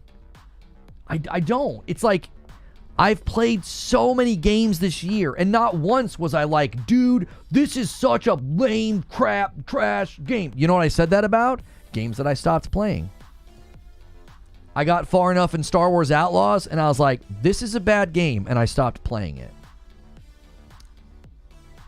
I didn't do that with Prince of Persia. I didn't do that with Helldivers. I put like 80 hours into Helldivers. 80 hours! Stellar Blade is like my favorite game this year. There are people saying Final Fantasy VII Rebirth should be Game of the Year. There are people who loved Grand Blue Fantasy Relink. I liked Rise of the Ronin. It was a little too long. It had some performance issues in the open world, but I liked it. I had a good time with it. The combat was great. Space Marine 2, I can't wait to finish it. One of the games I played this year that I really enjoyed was a remake, but I'd never played it before. Last of Us Part 2, it was a remaster. No one wants to upgrade to anything for crap games? Right. Listen to me. You're convinced that nobody wants to do that? You don't want to do that. People that you interact with don't want to do that. But a bunch of other people do. I upgraded to the Pro. Forbidden West is breathtaking. Stellar Blade looks remarkable. Space Marine 2 runs better. Final Fantasy 16 runs better. They've not even been patched. Veilguard looks incredible. I'm dead serious. People are missing out on a great game because they believed a bunch of grifters.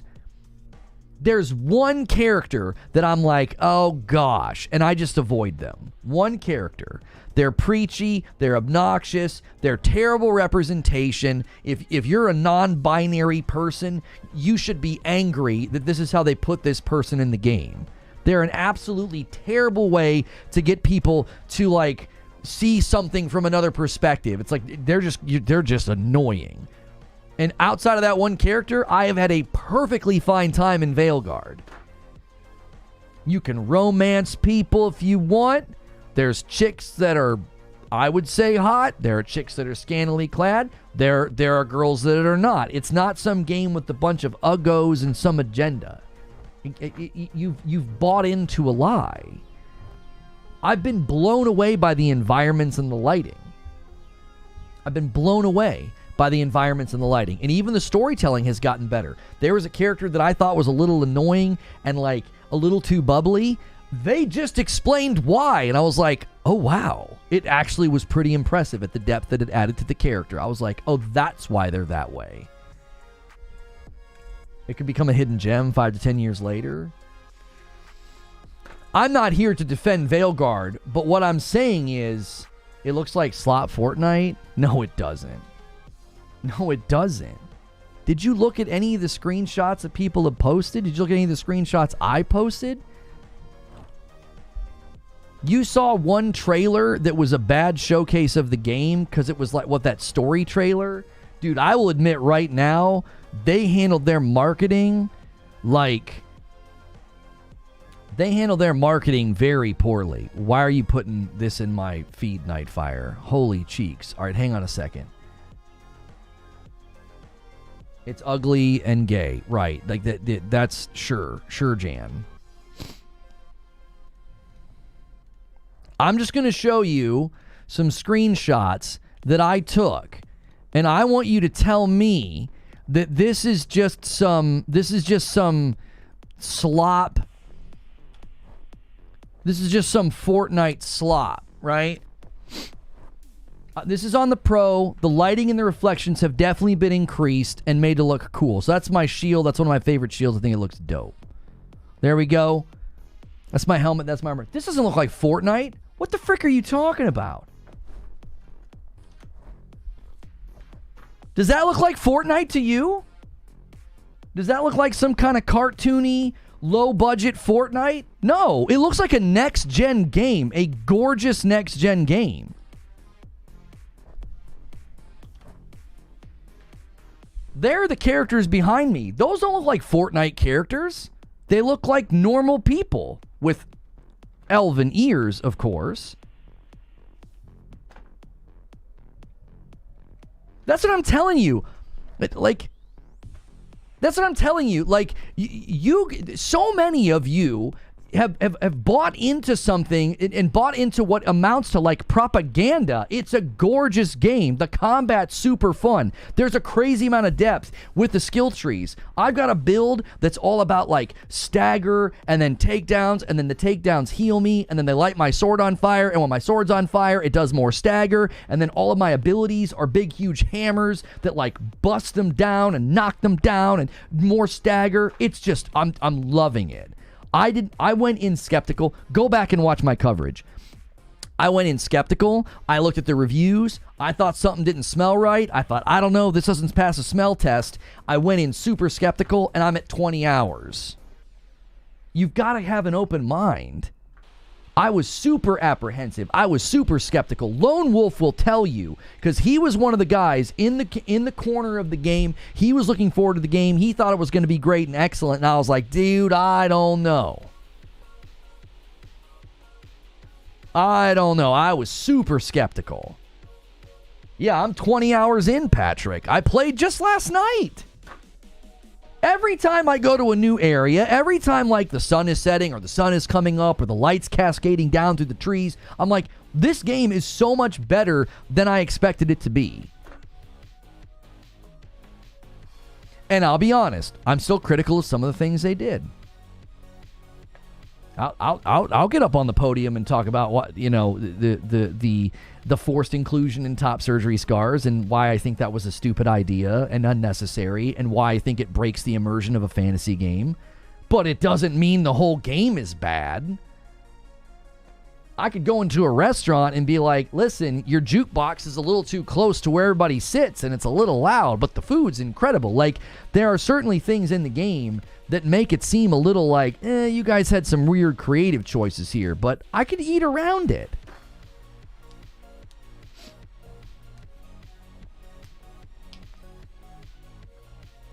I'm not even trying to convince you to like it. You've been convinced that it is something it is not. That's all I'm trying to convince you of. I'm not trying to tell you to go play it. I'm not trying to tell you it's a Game of the Year winner. I'm here to tell you it is so much better than I expected, and so many of you think it's garbage, terrible, woke slop. And it's like, no. There's a character, and there are some story elements that you can completely ignore. You said you felt like they were constricting the reviews for Veilguard. Oh, and they were. They totally were. They restricted who got codes for Veilguard because they were concerned about everything that we're talking about right now. Seriously. I will readily admit that the publishers, they restricted who got codes because I think they were worried that that's what it was going to turn into. Just automatic low scores because, like, well, it's kind of woke. Like, and I think they avoided certain outlets because of that. Yeah, Nev is smoking. Balara, she's growing on me. She is. She's a little crazy, but she's a cutie. Like, they don't have that element in the game at all where you're like, well, they made all the characters ugly. It's like, no, the actress for Nev, I mean, what are we even talking about? Now he shifted to saying it looks like Shrek. The characters look like Shrek level CGI, even with bigger stupid head, and even males look like washed up. Yeah, I don't even know what to tell you, man. Like I said, I just think you need to find a new hobby. Yeah, Balara's grown on me. Her story is actually pretty cool. Mandrew on my live service game. Any upcoming live service game is going to have to compete against the behemoth of GTA 6 as well. Man, that's a good point. I didn't even consider that. Anybody building a live service game right now, like Fair Games, a competitive heist game, holy mackerel. GTA is coming. You know? GTA is coming. Ask them what games they're playing right now. Well, I wonder if that's why they say everything sucks, everything's bad, there's no games worth playing, because they don't want to get trapped in admitting that, I don't know, they've got Cheeto dust on their controller and all they play is Warzone. Like, you know what I mean? Like, they don't want to admit that they haven't stepped outside of the shadowy grindhouse of a battle royale, and so every game is terrible because they're not really playing anything.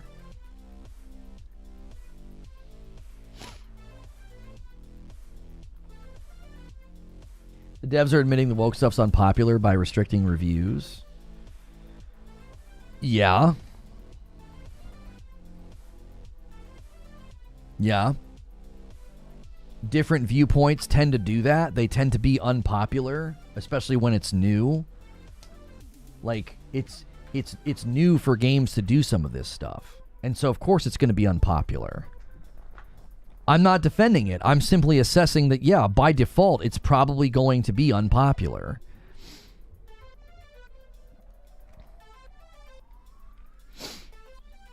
I put out a poll as well. Let's check on how the poll is doing. If you guys ever see these polls in your feed, the poll says, Phil Spencer interview said there are no red lines with Xbox games. Is Halo coming to PS5? 78% said yes. 22% said no. Thank you, everybody who did that. Live service ain't going to work, so I'm glad Sony is concentrating on their single-player games and establishing better checks for quality, according to the CEO. Yeah, they're going to have better checks for quality on their live service games. You know what I mean? They're going to have to. Because it's like, you can't have another Concord situation, you know? Get a life. What the huh?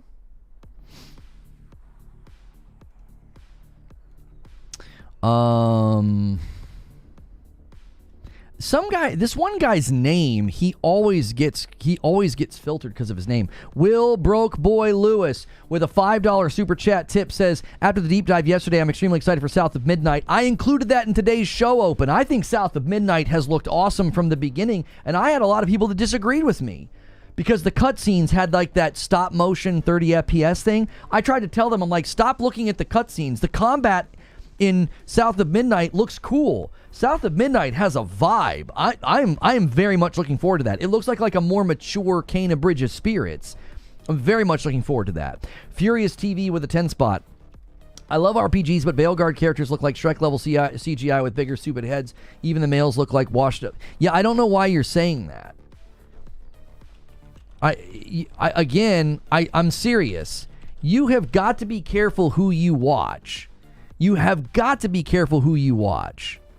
Because the characters in the game, you're taking like a handful of people. Like, let's just take Ballara as an example.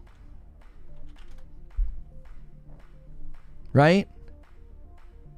I don't know why anybody would think that she doesn't look like a perfectly good, serviceable elf character. You're like, oh, they look like Shrek and their heads are too big. She looks totally fine to me. Obviously, she's an elf, so her ears are huge, and her hair's all back and kind of big, but her head-to-body proportion is fine. I like, my character looks like he's got a big head because he's a dwarf. And I think dwarves are always going to look a little, like their proportions are always going to be a little funky. Yeah, look at Lucanus. Lucanus is another character that I like. I'm serious. How many videos did you watch on this? Did you watch videos where like they change the perspective of the characters or something, or intentionally publish like bad images, bad frame shots? That's Lucanus. He looks cool. He's got like a demon. He's got like a demon in him that makes him like he has to talk to the demon. Like, I totally don't get where people are coming from on, like, where are you coming from? I don't understand it. You didn't read the entire super chat? I also know what's going to be hit with the woke argument by others. Oh, sorry. Yeah, South of Midnight's probably going to get a bunch of people claiming it's woke. You're probably correct. You are probably correct in that. It wouldn't surprise me in the least. You take the exception to the rule that isn't looking like a total monstrosity in the game? Okay. Well, who do you think looks so bad then? Who?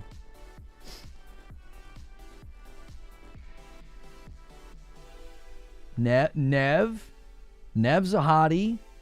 Her head's not too big. I don't know who you're talking about. I've got 20 hours in the game, and dwarven characters look like their heads are a little large, but again, that's they're shaped differently. They're built differently. Their proportions are all different. And a fourth super chat for the super chat goal. Ekim with a 5 spot says, the anti-woke dudes think they are alphas. They're honestly the most sensitive dudes out there. Grown men crying because not every game is for them.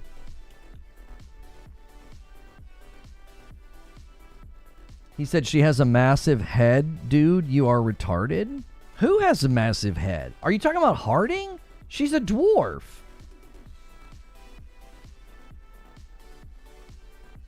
Or was he was saying that, what's her face? Ballara has a big head? They managed to make the redheaded girl's jaw and face even wider than in Inquisition. In Dragon Age 2, they made Morgan flat with an extremely petite body now. See, I'm here to tell you. I'm here to tell you, brother. You are watching. You're watching people that are taking a handful of screenshots and like a handful of examples. They take really, really like terrible angles. They did this with Aloy. They did the same thing with Aloy. They made Aloy look fat. They photoshopped her face and they adjusted the image. So,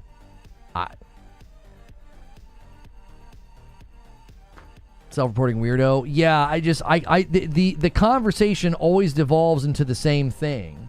Well, the characters aren't hyper hot anymore. Right?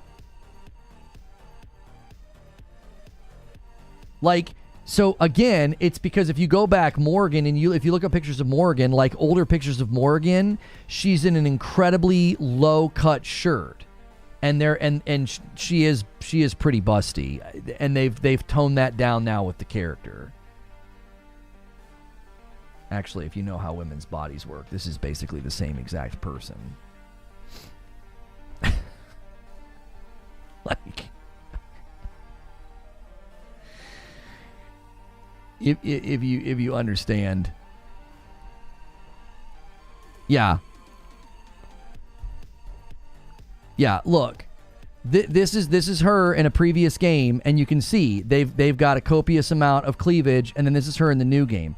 If you understand how women's bodies work, this is actually basically the exact same. This is the exact same bust line, exact same jawline, basically the same nose. She's got, her lips are actually more full and more feminine in this shot, right? Yeah. It's just absolutely absurd. Like, I don't know. And a 5 spot from William Brokeboy Lewis. They released yesterday a limited edition SOM Music. South of Midnight Music and Art Collector said it releases April 30th. May give an approximate release date. She's never been busty.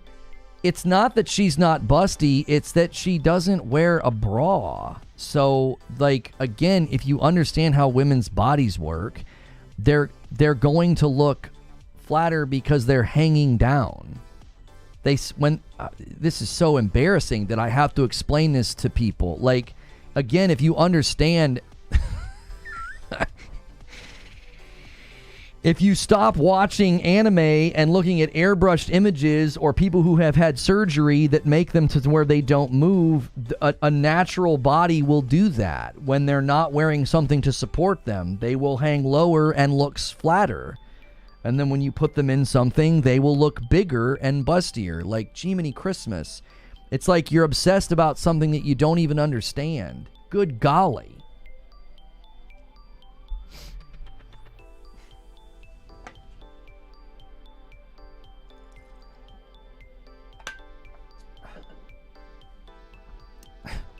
Gravity's hard concept. Sex education with Lono.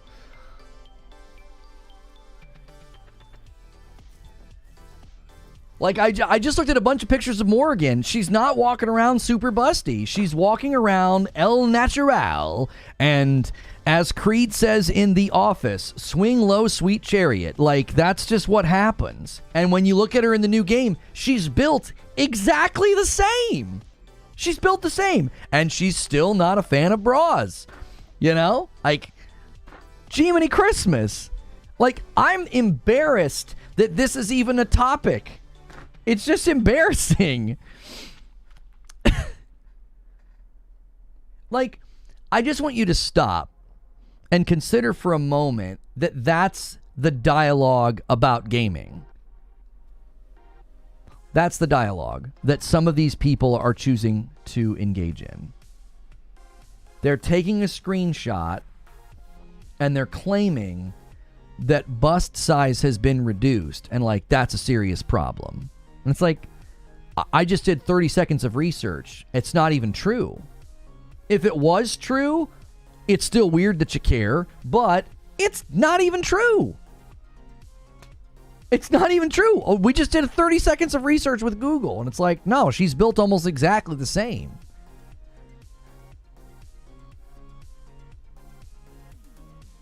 Much narrower inward shoulders, shorter body, shorter limbs. I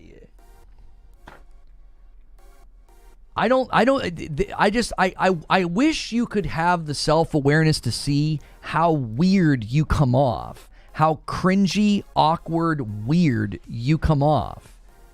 It's like, I wish you guys could see. You're clamoring around videos and you're clamoring around these grifters that are quite literally fixating on the diameter, the circumference, the height, the measurements of fictional fake female bodies in video games. Like, I really want you to see. I wish you could see it.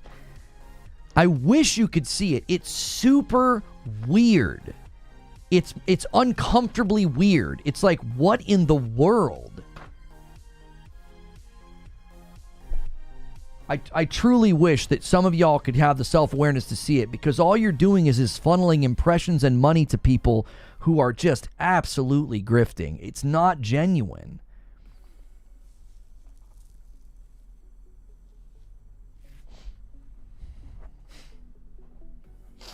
And it's not the topic of today. It becomes the topic because I make an offhanded remark about how I'm enjoying Veilguard. Like, it's like that we go down this road when you mention anything. You mention a game that you're liking, and then that's going to be the conversation you get pulled into. Well, did you know that this person helped with the one sentence of writing? And it's like, oh, golly, here we go. We got to get off this subject. We're just driving people away. Like, ever since we started having the conversation, the viewership plummets because nobody wants to talk about this stuff. It's weird and it's uncomfortable. So we got to get off this topic. If you don't want to play Veilguard, fine. But the whole dishonesty and the lies and the misleading nonsense and all the trash that's out there, I'm just gonna keep calling it what it is, right?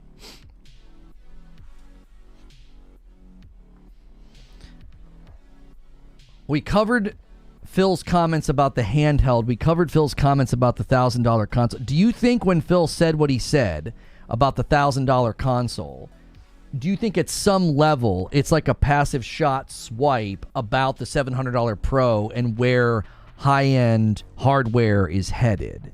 Because I got a lot of pushback when I said we are likely headed to an environment where PS6 could be around $1,000, and you guys were like, no freaking way, Lono, no way. Phil is seeming to indicate that, and again, it feels like he's almost taking, not a shot, but like a little bit of a nudge about like, we're not doing that. They just came to the market with a $700 high-end, high-end console, and we're not going to get new community members by having a $1,000 console. We said 1,000. Phil said 1,000 in his comment. He basically was like, "Yeah, we're not going to get new customers with a $1,000 console." Guys, if you haven't done so yet, take a quick second and smash the like button. Get us to 400 likes. I know sometimes we get off on those tangents with guys. I think it's valuable if it's done in short spurts, but we're bringing things back to to gaming news.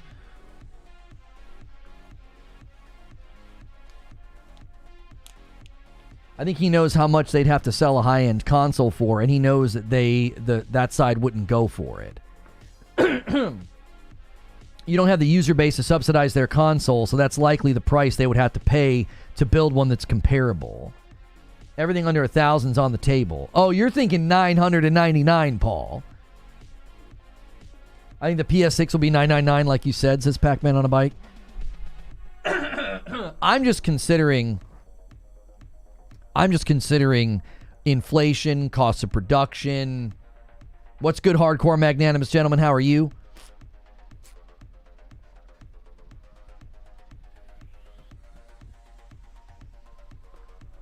I would buy a high-end gaming console for $800 to $850. If someone's willing to spend $1,000 on a console, it'd be hard to understand why not go PC outside of the quality of life arguments. Well, it depends on where PCs end up, right? It depends on where PCs end up. Like PC, peripherals can fluctuate and go up or down in price as well, which would then affect the price of pre-builds. Like if you're going to walk into a Best Buy or an Amazon or a Target or wherever and get a pre-built PC, the price of pre-built PCs could potentially, over the next couple of years, it might go up. I don't know. Excuse me. It could go down. I don't think that typically is what happens. I don't think technology combined with inflation costs and and just in general cost of living going up, I don't think you're going to see PCs get cheaper either. Like, there could be a world where you walk into a Best Buy and there's a really impressive PC for $1,000 that's better than the PCs they have now that are like $1,500, right? But I have a hard time believing that would happen. Generally, I would expect them to go up in price as well. Stone Spire submitted a question. This is something you get to do as a member. So if you get a gifted membership or you're paying for a membership, you can use the question command. He says, I don't know if you covered this, but Phil confirmed the handheld is coming in a few years. Do you think we will have access to Steam and Epic? Yeah, I'm glad you asked this, Stone Spire. I'm actually glad Phil said that. I don't think I want a handheld from Xbox next year because it likely wouldn't be strong enough.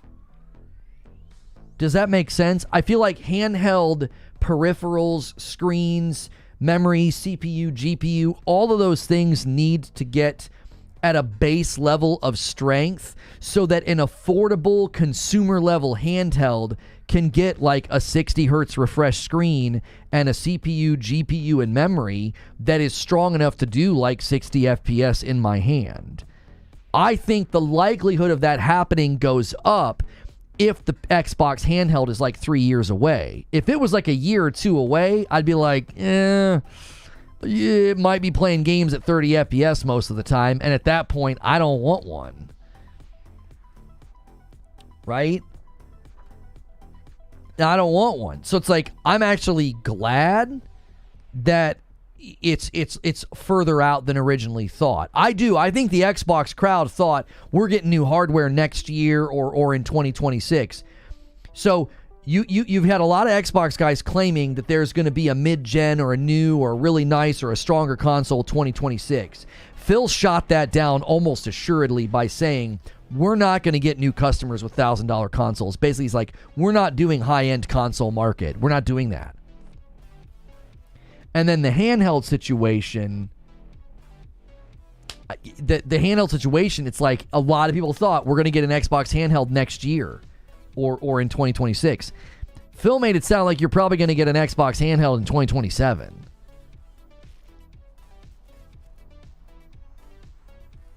And I'm more confident in the Surface team and the engineers at Microsoft to build a good handheld if it's further away. I want it to be stronger than the current available handhelds on the market. It needs to be a bump up, and I think naturally it will be a bump up if they just wait. The internal parts that they'll be able to use in 2 years will just naturally be stronger than what you can use right now. 2027, 2028. Yeah, with the NVIDIA 5 family coming, prices may drop on a good 4 series GPUs. That's typically what happens. New series comes out, old series drops a bit in price. 1119.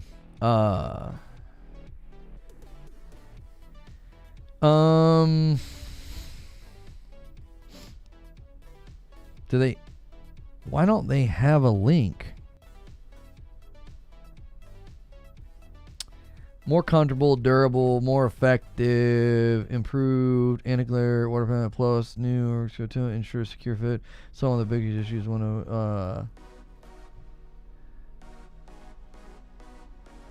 okay. Been seeing rumors of a PlayStation making a new handheld as well. Yeah, I think PlayStation's interested in doing a handheld. Guys, take a quick second. There is still a ton of you here. Double check and make sure it's saving your like. Check that thumbs up. Make sure it's checked. Let's shoot for 400 likes. We could easily get 50 people to press like right now. Thank you to everybody who has already pressed the like button. And double check that $ at the bottom of the chat. Make sure you're celebrating your renewals. We really need to kick it into high gear. I'll throw down a gauntlet. If you guys can scramble and get it to 200, we'll be at least close to the halfway point of the week. I'll drop a 50 bomb if you guys can get this to 200 a day. You guys are going to really need to scramble. We haven't seen Mash in a while, and he's usually the one that kind of saves the day. And we didn't need him last week. You guys crushed it.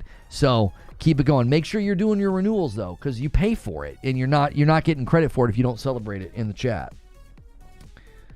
It's actually updating the likes for me. It hasn't done that in forever.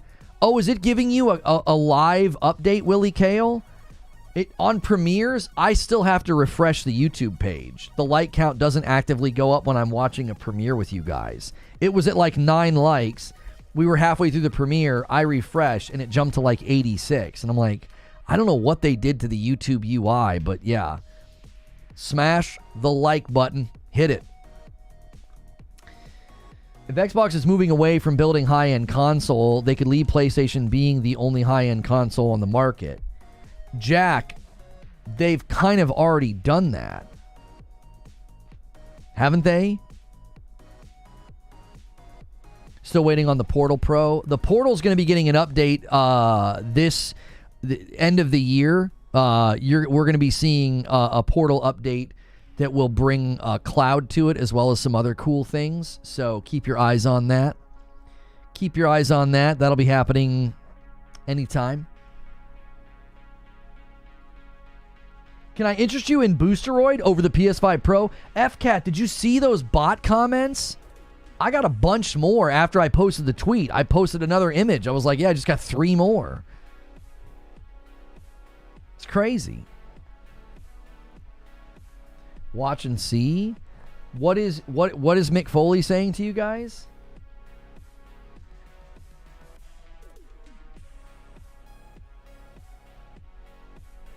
Oh, you guys are debating that. Yeah, I'm not interested in talking about that. I love my Portal. It's a great little device. Super cheap for what it does. $200, you know? $200. It's pretty good.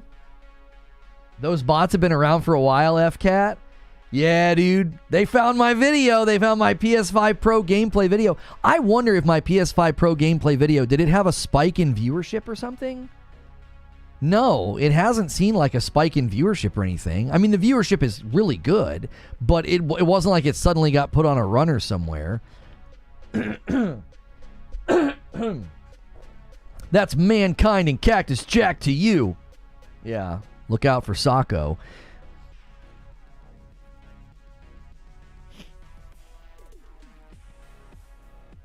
The Portal punches above its weight. Yeah, for $200. For $200, it's a solid little device. Thank you guys for smashing the like button. You got us within 25 likes. Thank you guys for the super chats. We are halfway on the super chat goal as well. So many people have done super chats. Thank you for doing that.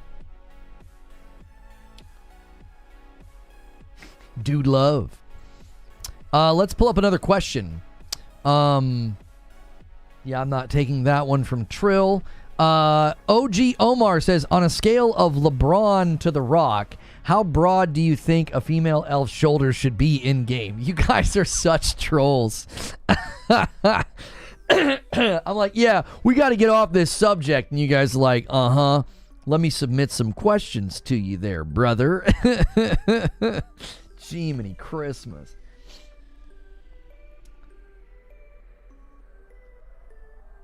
I just got a Steam Deck, and it really does do remote play better. Wait, which does remote play better, the Portal or the Steam Deck? In your estimation, which one do you think does remote play better? Sven says, bigger head, you are stupid.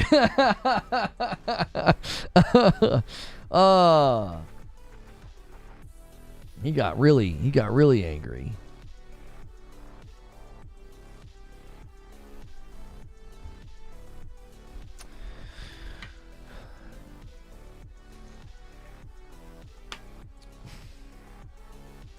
Legit gaming leaks. Google Stadia will not return tomorrow.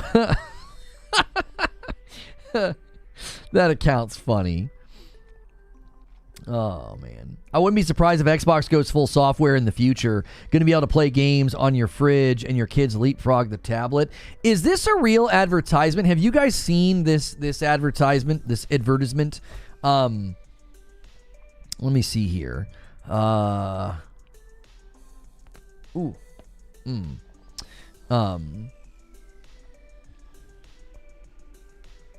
Somebody sent me pictures of Megan Thee Stallion in South Korea. Thank you for that. Omen image in a new tab. Okay, so Somebody sent me this image. Is this real? Xbox sponsored, collect all the Xboxes. And then the image says, it says choose your Xbox, and it says these are all Xboxes. Is this a genuine advertisement? They've got a smart TV, they've got a phone, a laptop. Is that a Steam Deck, or that's an Asus ROG, isn't it? And then they got the Xbox.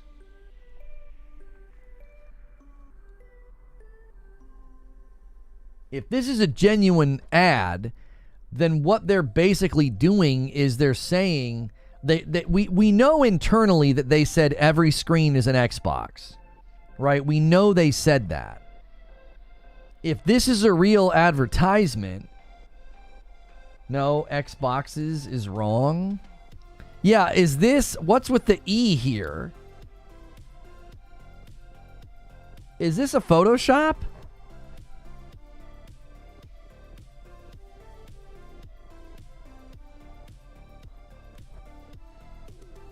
They've conceded. Xboxes feels fake. All right, hang on. Let's see if we can find it. These are all Xboxes. Images.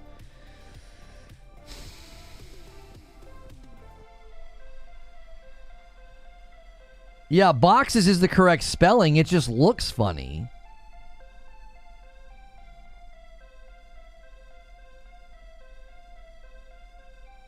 Even my Tesla is an Xbox.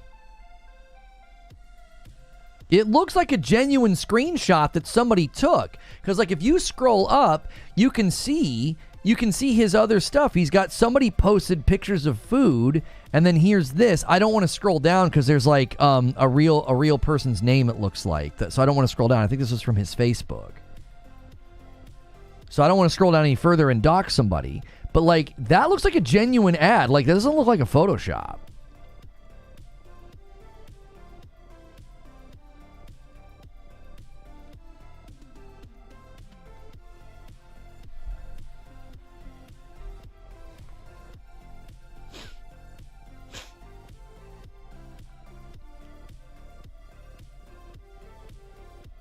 I do want to talk about the topic more. It ties into fashion and character design, how they tie together, and we just scratched the surface. I don't want to derail the chat.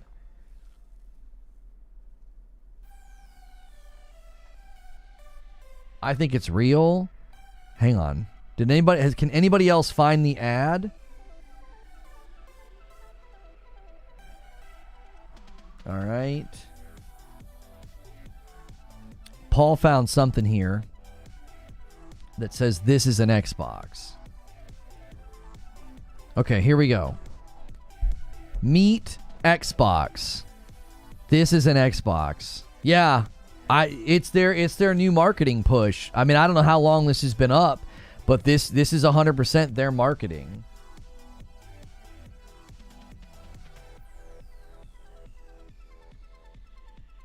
Can you not just click the account above the ad? It's a screenshot, Butters, so I don't know. Yeah, I mean, this is exactly the same font. It's the same font. It's the same color as that other ad.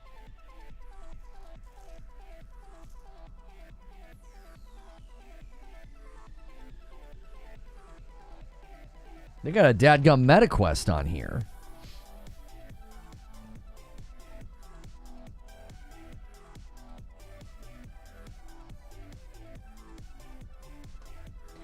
They couldn't be more clear about their intentions. That's what I'm saying. Like, I think they're making it crystal clear. And I found it to be very interesting that in light of recent rumors that, like, Xbox was reconsidering putting their games on PlayStation and things of that nature, I thought it was really interesting that Phil was like, there's no red line. He's like, there's no red line. It's like, all right. If there's no red line, then the whole idea that there'll be things that are sacred, there'll be things that won't make the jump, there'll be titles that are protected, I just think that that's completely gone. I think folks, I even saw a couple people on Twitter just conceding. They're like, yep, that's it. That's the end. Phil just made it really clear. Like, there is no denying it anymore. The man himself walked out and said, yeah, there's no red line. It's what I've been saying for years. Xbox is an ecosystem, not just a console. They can really let go of the line now. Yeah, if there's no red line, then there's no line to hold. There's no red line because there's nothing to draw the line around. Right. And then this comes back to the PS5 Pro Enhanced thing. Right? Like, I'm looking at South of Midnight and I'm thinking, that's the perfect game for the PlayStation community. I don't want to wait for it, by the way. I'll play it day one on my Xbox because Paris Lily says it's targeting 60 FPS on Series X. I'll play South of Midnight day one on my Xbox, but I don't know. Do we have a release date yet for that?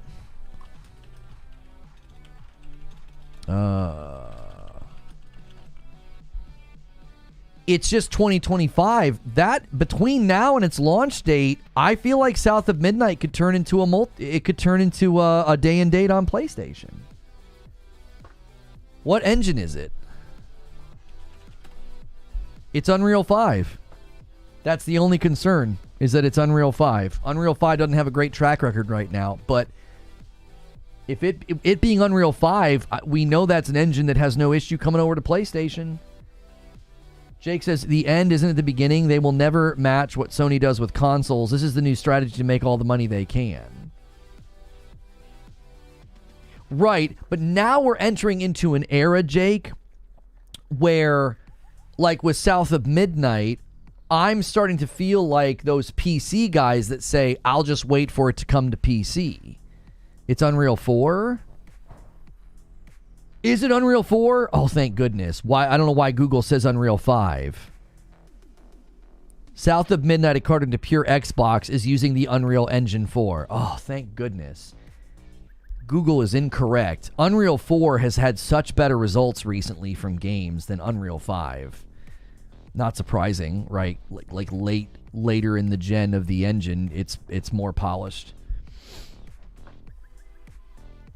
We got so much crap for our ABK coverage and opinion, says Eugene. I always just trusted that time was on our side, Eugene. I just knew. I was like, time's on our side. All this stuff's going to happen. I don't even need to go on. Like, my old way of doing content, we would have booted up today and been like, I told you so. With Phil Spencer's latest interview, I would have been like gloating and like, yeah, told you so. But now it's just kind of like, this is where we are now. This is where things are going. What's it mean for the next couple of games? What's it mean for, the content? This is a can't beat 'em, join 'em. Thank you for the $5 super chat, Siriu. We need 4 more super chats. We're going to keep going for about 18 more minutes. I'm going to give you guys 18 minutes. How much? I set the timer on that. Yeah, you have more than enough time on the super chat. We're gonna go to Writer's Room in 18 minutes. This is a great time to gift members because a lot of people will leave when I say this. When I say there's only 18 minutes left, a lot of people will leave, and that's perfectly fine. But the more loyal folks tend to stay, and when they do, your gifted members are more likely to go to them. Consider upgrading as well. The Member Plus and VIP count has dipped a little bit, which is a little surprising. I think that's because we're in a renewal window and a bunch of you, it already went up by like 8 today. I was like, what is going on? I think it's because a bunch of people need to re-up. I don't think South of Midnight will be on PlayStation Day and Date, says Lone Wolf. I think we're already getting previews now. I think it's like early-ish next year. Yeah, the soundtrack thing is selling in like April. So last week, Spain hardware sales, PS5 Pro, 10,000, PS5 Slim, 5,000, Xbox Series, only 650. Wait, the Pro outsold the Slim? I mean, I know that's only Spain, but that's pretty impressive. I don't know if there's enough time for a port. Yeah, a port of an Unreal game to PlayStation. Here's the question, though. Here's the question. What if they've already got it ready and they just haven't said anything yet? I don't know.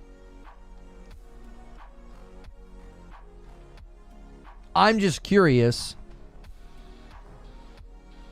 You know, they'll never make body wash. Yeah, Dr. Squatch is making body wash now, and deodorant and cologne.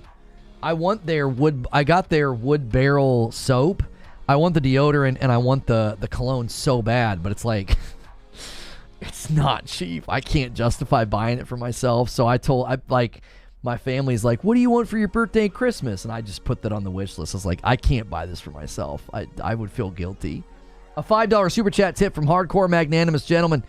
Guys need an honest opinion. Should I upgrade my current SSD from the Samsung 99 Pro for a PS5 Pro and get a W? I don't know. He's asking about hard drives, Chad. Help him out. I don't know what the frick he's talking about. And that puts us 3 super chats away. How'd you know Dr. Squatch was making body wash? Fuzzy put it in the Discord. That soap fell apart really quick and it's so expensive, but it's so good smelling. You know the secret to it not falling apart? I have like this rubber like circle thing that I hold, and you rub the soap on that, and then you use that to like scrub because it kind of exfoliates as well. It's like if you've ever used like a ping pong paddle and there's pips up, pips down. It's like pips up. It's like nice. It's like it like scrubs, creates a good lather. It makes a soap last way longer because you don't need to use as much. And then the soap isn't getting constantly like worn down. There's PC patch notes for Veilguard.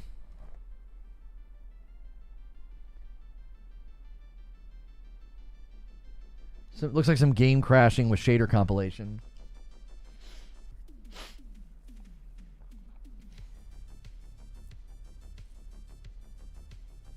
Sydney Sweeney got me. Oh, did she promote that there's a body wash? For the sake of research, I need to go. I'm just kidding. Sorry, oh my gosh. Why do you guys keep talking about this stuff? Huh? You want to research it together? Why were you down here? Like, what are the odds that you would be in the basement when Trill, that's a freaking setup. Did you guys coordinate that or something? Like, Madam's down in the basement for like 12.1 seconds, and in that window of time, you're like, Sydney Sweeney, I didn't go look it up, Mama. I was kidding around. They put it in the Discord. She's sitting in a tub. It's like that meme where you're watching a movie and the 60-second sex scene and like your parents walk in, you're like, are you kidding me? You're watching it in their house? On their television? If I'm watching it in their house on their television. Dude, Dr. Squatch must be making bank to afford Sydney Sweeney for marketing, though. There ain't no way the check to get her to do anything now has got to be expensive. She's super in demand. She was fast. Yeah, Madam came right in. We got him, boys, says Trill. She don't even use that. You guys are all dumb. No, she doesn't use Dr. Squatch. She's telling men to buy Dr. Could you not have a better person to promote men's soap? A man who uses it? No. Men will not be convinced by that. Buys husbands their soap. Wives. Yeah, maybe. I actually wonder if the demographic of people putting in orders for the soap are mostly men, because it's the way it's marketed is very like they have it's a Sasquatch for their logo. Trill, come on, man. You can't. Somebody delete that. Trill, this is wrong. In here with these setups, dude. In here with these absolute setups.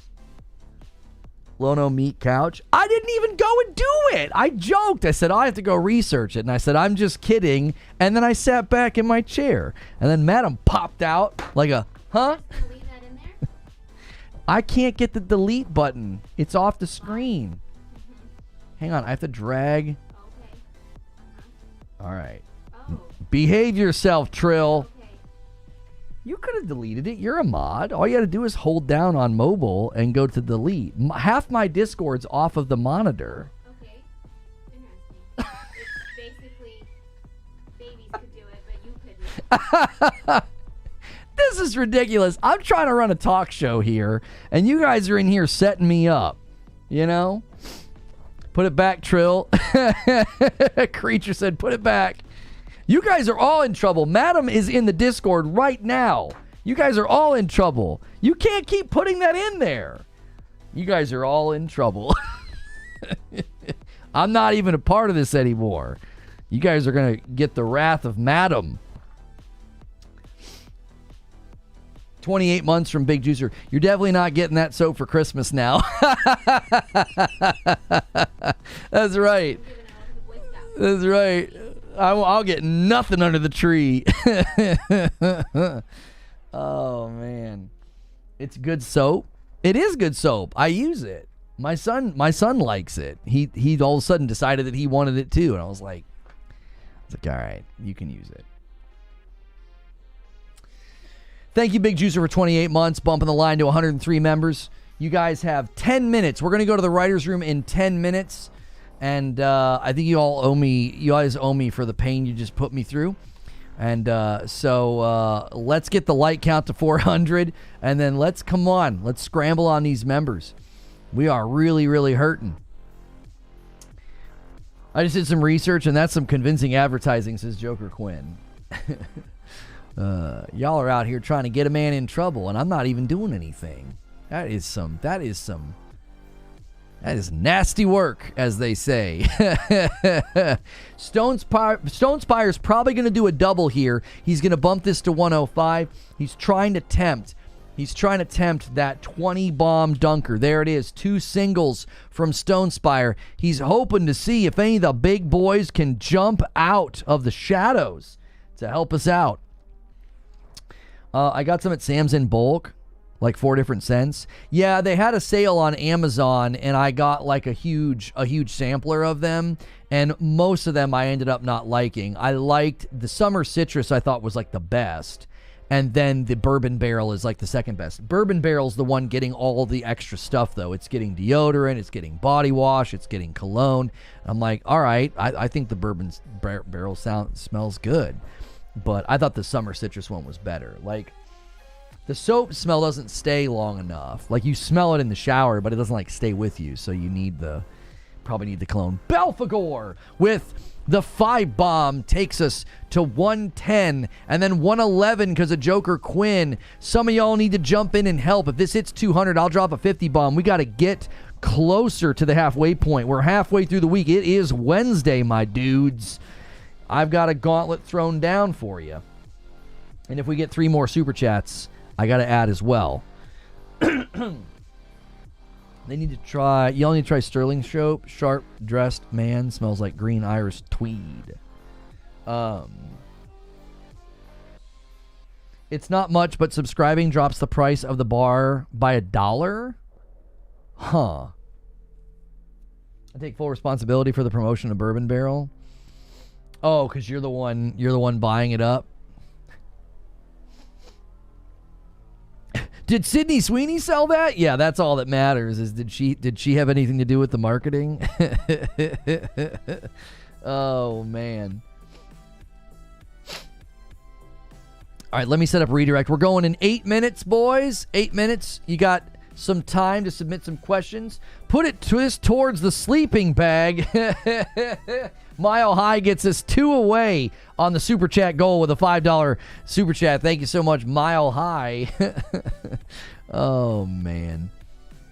That's some nasty work, though, man. Trill out here.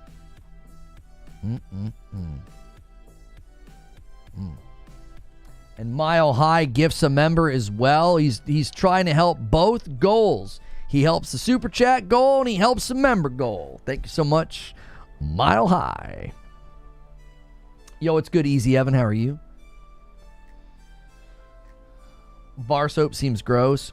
I adjusted with the... Madam put the Amazon link in chat. It's like the rubber mitt thing that you can use. That makes bar soap so much more tolerable. So you're not rubbing the bar all over your body. You know what I mean? I agree with you. I was very much anti-bar soap. I was like, dude, I don't want a bar. What are you talking about? You know.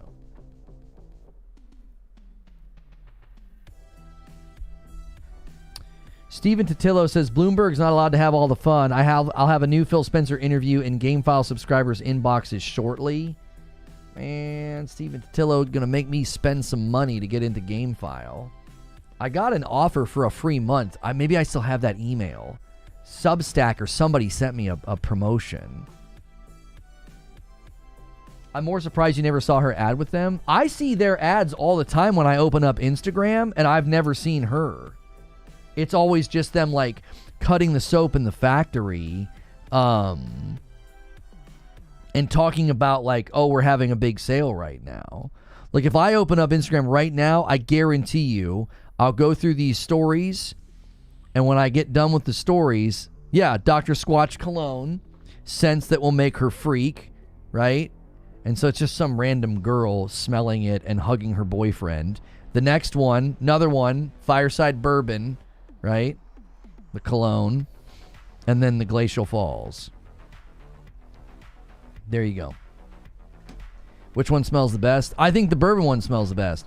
I reached out to them to partner, and they weren't looking for any new partners at the time. So...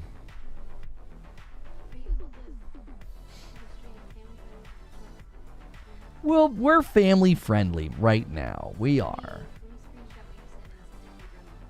I didn't say anything. I didn't allow anything. They posted it and I said to stop. Get out of here. Get out. No, I'm adding the cologne to the Reforge Gaming wish list because Trill, you owe me. Anyways, they're gonna be. I have an appointment. So okay. Down here watching Tintin. Okay. That's cute. No, I didn't know Tintin was a show. Hang on. Chrome keeps running out of memory. This stupid update that they did. Guys, we got 5 minutes and we're leaving this stream. We got 5 minutes. 2 more super chats for the confetti. And then looks like we are not hitting the 200 today. Even though I threw down the gauntlet, you can make me. You can make me drop a 50 bomb. You guys are not going to make me. You're not twisting my arm today. But Trill, you owe me. You owe me that cologne, dude. So... scrape together your nickels and your dimes because you just got me in a bunch of trouble. Is Dr. Squatch the new Axe? They're not going quite that distance that Axe did, but they are kind of leaning into the it'll make you smell good, women like it, you know. Some of their commercials are getting into that territory. The ones on Instagram especially, you know. It's like he'll walk by a girl. No, he hugs his girl and then walks away. And she's like, what are you wearing? Like, they're getting into the more, like, it's manly and it'll make women like you. It's, you know, cliche, but it probably is effective.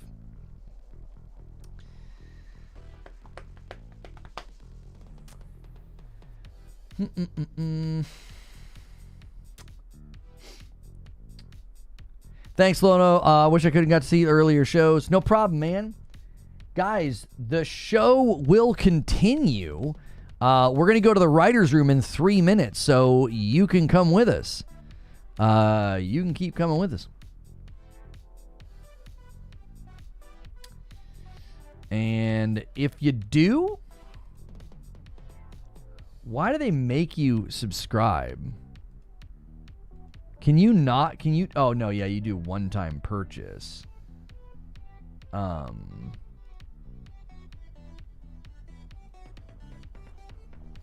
That is probably the wrong thing. Yeah, there we go.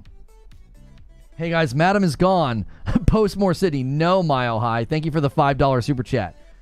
Mile High's got us one super chat away. Who's going to do the confetti? And then we're getting out of here. She just poked her head back in. Can you stop it? Jiminy Christmas. You know what I mean?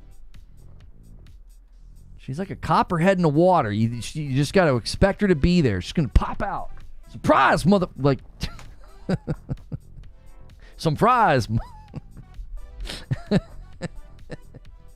All right, let me give you guys a link to the writer's room. I mean it. I'm not just reading this. There it is. Mile High helps us hit another goal. I'll drop another 5, and we're going to get the heck out of here. There it is. But when you do it through the super chat, I add it to the total. 117. Thank you so much.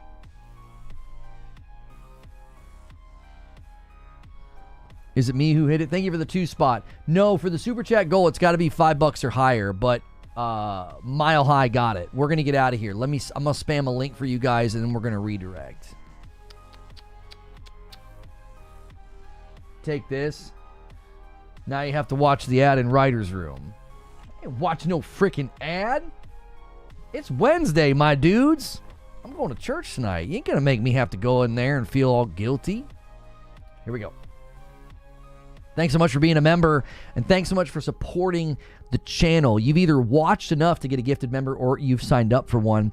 And make sure you guys are double checking. We are still trying to get to 600 people at Member Plus and above. If you're paying for your own membership, there's still a lot of you that are at the $5 tier, and you're in the barrel and the bucket with the gifted members. And we do more content for you, so make sure you have upgraded. If not, you're in that tier that's not getting all the content. I'm going to end the previous stream and bring folks over with a redirect, and I'm going to change that thumbnail as well because we are no longer live.